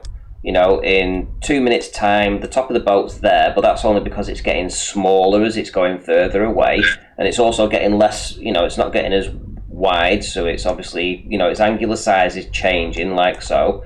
And the further it goes away, the lower it gets towards this inferior mirage. And you watch the inferior mirage creep all the way up the boat until the entire inferior mirage blocks off the boat, right? And we see that on every observation with an inferior mirage and a boat going into that. The same with this floaty land here, the land where there's a truck down here that you can see on a good day, and a house over here that you can see on a good day, but we don't see them. The inferior mirage is blocking it off. You know, the house is still there, the truck's still there. Has FED seen the France Swan? Has he seen that at all? Well, hang on. Let's. I want to. We'll get to that in a minute. But I just want to finish up this point because it's been quite stressful actually listening to you two troll. Well, this is all water here, Ranting. The fact that it's just mirrored due to the temperature exchange over top of it. That red line from that point to that point is all water, and it's being placed this way due to the properties of light passing through medium exchange, causing an internal reflection, right? You guys know what internal so it's like 42 degrees, I think, or 48.8 degrees, I can't remember, but that's not all it is. So that's actual physical water, but it's being mirrored due to the energy exchange or humidity, whatever you want to call it, the ether band. I don't understand why are they coming in and doing it, Travis. Why are they coming in and obfuscating that? It just seems so straightforward. I don't know. I don't. Right. Do you want to have a look at? I don't know whether you've seen this. I have a question. Oh, go on. Yeah. Where was this at? Because I'd like to throw this in Blender. I can actually import windmills and shit, and actually get the land topography of that. And what I want to show you guys is if you take the camera. I mean, it's Blender. It's still an animation program at the end of the day, mimicking reality. But the camera, Branty, when you put the camera to the ground, zoom in, you'll see that the only way to get this telephoto zoom is over a flat plane, bro. It's the only way it works. Okay, just hold on, FED. Hold on. I'd like you to, what you should do as an experiment is zoom over a hill, like a faraway hill moving downward, and zoom over that. Like, I don't know if you understand what I'm saying, but you'll understand when you put the camera to the ground and you zoom in, you'll have to lift it up because it will zoom in the floor. Did you have something to add then, SE Montreal? Because I have a question. The picture on the right with the dog. Yep. Right? I believe I misunderstood this picture because I was looking at it as if it was an inferior mirage, like the legs were being miraged downwards. I thought the dog was split in half. It's the other way. So there's the dog's head. There's the dog's head. There's the dog's tail that's sticking up because it's happy. Oh, that's a tail. Oh, I thought it was a person back there. Okay. No. There's okay. There's its back or part of the back that you can just about make out, and the rest of the body is behind the inferior mirage. The legs are behind it. Everything else is behind it. Now I get it. Okay. Yeah. Okay. Perfect. So this image. Yeah, I mean, did you see the video that I put up about this, or did you just watch today's show? Oh, I saw this. This is amazing. No, I meant flat Earth data. Oh, sorry. Hello. He's gone. Right, okay, so, yeah, I mean, I don't know what he was going to throw in Blender. No, I was on mute, sorry. So I was going to throw this in Blender because I can do this and all that stuff, but look, Rumpus coming in. I heard a little bit of Rumpus earlier today. Like, he said the most ridiculous comment again. Didn't you had George on your page the other day, him claiming that, oh no, that was Bev thinking, George the other day said that you guys are plane surveyors and you can't measure curve, you need to be a geodesic surveyor to measure curvature. You can't measure curvature because you're on a plane. This is what he said on Bev's show, and then you had Rumpus today saying, shit, I wish I wrote it down. Did you guys catch what he said again today? Was it circular or something like that. Circular rays. Circular rays. Circular rays. To cause the image that Ranty's showing from John D. So FED, have you seen the image? The one that's in front of me now, I've seen this earlier today. Yeah, I didn't listen to the whole whole conversation, but he did say something. I have it in a. I'm going to go back to the chat, and unless you're wrapping it up there, Ranty, I'll see if I can. No, I'm happy to stay for a little bit longer. I was getting quite stressed and distressed about the inferior Mirage shit because. Thank you, Aaron. Whenever I hear Pete Shea go on about that. Alls I ever Cheers, see. Ranty. Cheers, Ranty. I just see baller. Alls I ever see. Whenever he starts talking about inferior Mirage being the actual water, the mirrored water layer, I just see baller, and it stresses me. It really does. And he doesn't seem to understand that he's arguing for a ball when he's arguing that it's the water causing the reflection. Yeah, it's the energy exchange of that water. That's what it is. Without that energy exchange, you wouldn't have that mirrored layer at all. What do you think, FED, if you're going to do math? Let me rephrase that. That was a bad statement. You can have mirrored water depending on your angle for sure, because you can obviously have. Roughly, what angle would that be? You're the math guy. The internal reflection is 48.8 degrees, I think, and then I could be wrong. At 3.5 feet, 3.5 feet, 1 meter, let's say, looking over 92 miles or 150 kilometers. What would the angle be? Just to, tiny. The angle to what? What are we looking at? The angle to the horizon? Just what do you mean? Off in the distance. I told you a distance. Yeah, I told you 92 miles. 150 kilometers. Well, let me tell you, that's zoomed in. So this is zoomed in, and so the camera's already zoomed in, and yeah, it's tiny. It's a slither. It's 150 kilometers away, and I'm assuming that it's the nearest point, which is 150 kilometers away, which is about 110 meters. It could quite easily be the land that's like 200 odd kilometers away, that's 330 meters high. So see, here's the problem. You're zoomed in with a camera, right? And so there's no quantification for that. There's no acknowledgement. No, the problem is there's over a mile of drop. Yeah, I understand that. That it would be impossible to see that. See, the win is that this telephoto zoom lenses work over flat planes, right? This is the thing. You're zooming in over a distance and you're seeing farther away, so it's an immediate proof of a flat plane on the way a telephoto zoom's lens. So let's say we are on a flat plane and we do see this image. Can you calculate how it would be possible? Possibly. You could probably calculate some type of refraction index of the atmosphere, the angle of the object's height. But then you got to what are you going to add in there? You're going to add in angular compression. You still have to have. I'm not going to do that. I mean, scientists might do that. Refractionists might do that. I don't think they've done anything of the sort. I think they have stood this photo. They've stood where this photo was taken, and they simply are describing what they think is happening. See, in the camera. Well, look. If I bump up the refractive index in Blender to, let's say, like the average air is we're not looking through Blender, right? But I just say they're saying that the average air is like 1.01, right? Yeah, and then we water's 1.33, right? And then it moves up from there. So over a distance of, you said 90 miles. Well, hold on. Let's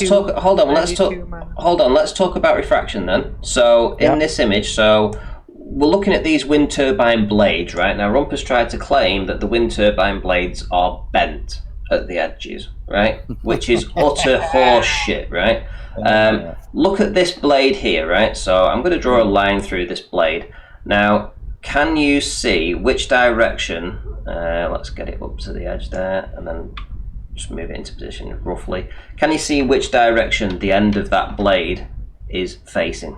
I can. It's going down, isn't it? Downwards. Yeah. Now it looks like it's going downward. Probably smacked a couple of birds on the way.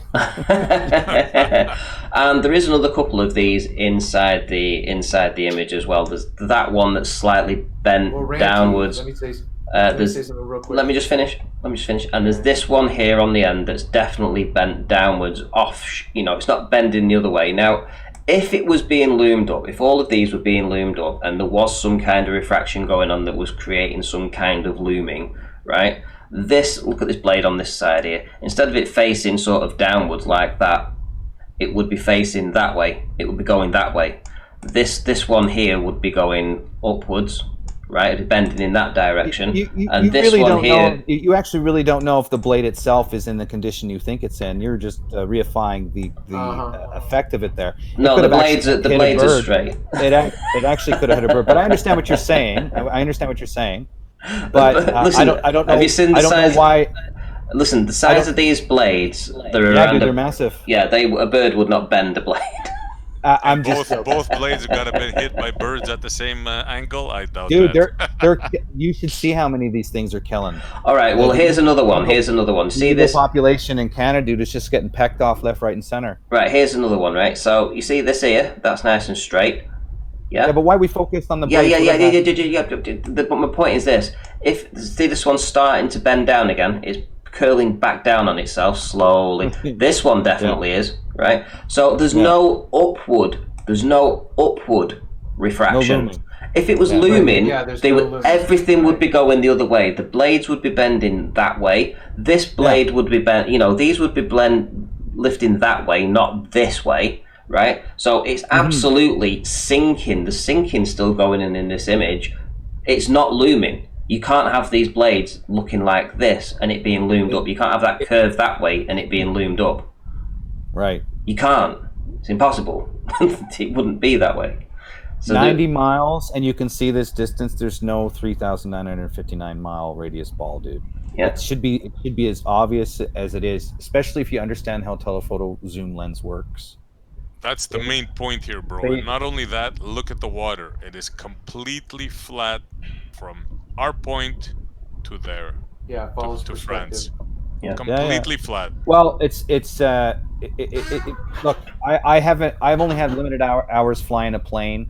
I can tell you that if I flew 100 miles from this point to that point, there would be no curvature. So any 6-foot observer telling me that they can measure dip or drop when I'm flying that radius, I can't believe it anymore, right?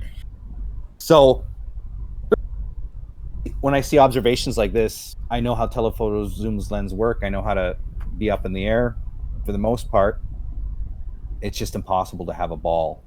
It is impossible to have a ball. This is my number one, and it probably will be for the next 10 years. I can't imagine any kind of photography coming out that's going to improve or beat this, because it's so clear. And because Dr. John D did the very, very cool thing of doing a full panoramic to show his location, showed you exactly where his tripod was in the water, and is able to demonstrate A, his location, B, what all these, how far these turbines are, and C, what the land was. There's no denying what you're looking at. You cannot get away from the fact that you're looking at this incredible distance, and it's not a smudge. There has been observations in the past where we've seen these little smudges on the horizon that's indistinguishable for a lot of stuff. But you can't not look at this and know that you're not looking at land. It's blatantly obvious. Hey, just real quick, I'm going to say goodbye. I've got Bad Movie Night on my channel. If anybody wants to just veg out to a bad movie, Smurfer Girl Whatevs is presenting The Manster. I'll catch you guys later. Okay, Travis. So that's The Manster on the Plain Truths channel. So if you want to head over there and watch a movie with Travis, you know where to go. So yeah, this to me, I cannot imagine an observation at 3.5 feet in elevation ever coming close to this. I just can't envisage it. I'm never going to be able to get an observation of that distance, I don't think, locally.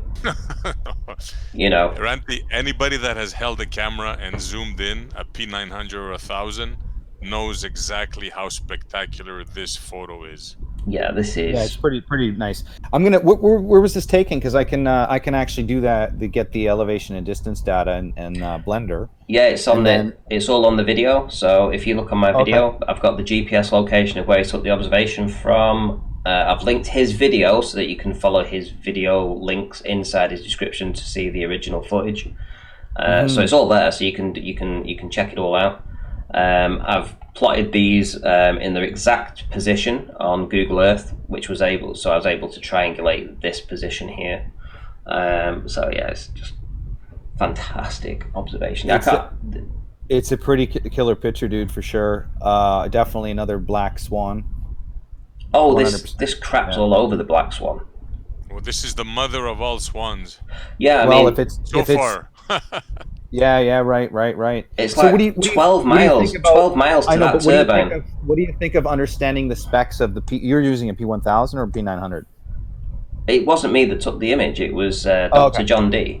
And he's using a P1000. Maybe you can ask him to put in the specs for it, because it would lend a lot of credibility to how. Look, if you took the telephoto and you zoomed over anything curving, it doesn't do what this is doing. You'd have no looming up. There would be nothing. None of that stuff exists. In this particular photograph, it shows you exactly how telephoto zoom works over a level plane and why it was designed.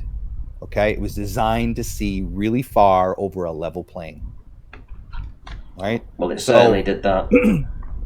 Well, that's what it's designed for. So the details are in the specs as far as how the telephoto zooms in. But I will tell you that it based on the optics of our eye, just like the lens camera, when you use the telephoto and it compresses, you'll actually have to tilt. If you're too close to the ground, let's say right on it, you zoom in, you'll have to tilt your camera up because it will zoom in the ground. That only works on a flat plane. You can't zoom in and over a curve. It won't work. So. Right, well, I'm going to round up, guys. So, do you want to do your final thoughts for us? Let's go down the list. So, Flat Earth Data, you go first. Just thanks for showing me the picture, man. And then phase one, I'll look into calculating this kind of image if I can. But it's telephoto, so I cannot use the human eye to calculate the image. I literally have to look at it through a pixel format. 1980 by whatever, it's a panoramic, so those details matter. But then again, you're still quantifying compression, atmospheric inclusions, or whatever you want to call them. It definitely is over a level plane, because that's how these lenses work. But anyway, thank you. Okay, John, do you want to do your hang on, no, face, that's Aaron. Final thoughts, mate. Okay, John, final thoughts? Aaron, I saw you took your mute off then. Yeah, well, I think there's more to be discussed. So, with you, Travis, and even FED, and what if there were more options to what we see at a low angle? Right? What if there were more options? I get Travis's. Ranty, you were the first one to bring me to inferior Mirage, and that was it, right? Like this vertical line that said you cannot see through, and causes obstruction. Exactly. Ships don't go over the horizon because Ranty showed that, right? But what Pete's saying now, like even over, a shorter distance or a similar distance, like, man, what if water does the same thing? So okay, well, I love the argument. Thank you, Randy. All right, let's see what Pete can bring. Let's see photographic proof. Rodney B, final thoughts, mate? No, I have nothing to add. It's a good show. Enjoyed. Cheers. And SE Montreal. Yes, sir. Wow, Ranty, I'm just as excited as you are about this picture. This is truly amazing. I mean, this is the mother of all black swans. Whoever looks at this picture and doesn't realize what they're seeing here, that you cannot possibly see on a ball 3959, you cannot possibly see 115 kilometers away now. 150. 150. Not 15. 150. 150. Yes. Oh, I'm sorry. I thought it was 115. Or even worse. Oh, the knife even went in deeper. I mean, 90 miles. 90 miles. That is astonishing, incredible. I mean, if you don't understand that, there's only one word. you've been Stockholmed. You have to deprogram yourself, because this is solid proof. Congratulations, Ranty, and congratulations, Dr. John D. Right. Cheers, guys. Right. Okay. What a good show. I did enjoy it, even though there was a little bit of with Pete Shea and and Aaron there. They definitely the pushing this mirrored water layer. I just don't get it. But you know, I'm here to be proven wrong. So if they can provide proof, by all means, let them bring it, and let's see where that ends up. Right. So I'm going to thank, who did we have? Esteban, Ilabanca, Silent Zero, and Good Servant for the super chats. So thank you very much, guys. I hope everyone enjoyed it. If you haven't already seen such fantastic evidence before, maybe you should go and watch the video that I put out earlier on. It's only 10 minutes long. It explains the entire video, it explains everything, what happened, the distances, everything that you need to know. Share it far and wide, because if you're a flat earther, you should be sleeping well tonight, based upon this particular video. Right, that'll do, guys. I don't think I'm going to do a show tomorrow. I'm going to have a day off. I've been doing too many. I think I've done, what is it, like 11, 12 shows in the past 2 weeks. Yeah, it's not bad. So yeah, I'm going to have a day off tomorrow, guys, and I'll be back on Monday. So you've got Globebusters tomorrow, though. I think they're streaming on DLive. So if you haven't got an account over there, maybe you should think of getting one. I've got an account over there, even though I haven't streamed yet. So maybe hunt me down on there and subscribe there as well if you can. Oh, and leave a like on the show if you can. It all does help. In case you haven't known, I am getting trolled quite a lot by the trolls who down thumb the videos just for trolling's sake, I think. But if you liked the content, give a thumbs up, mate. Give it a thumbs up, and yeah, I really would appreciate that. Right, that'll do for tonight, guys. And I'll see you all in the next one.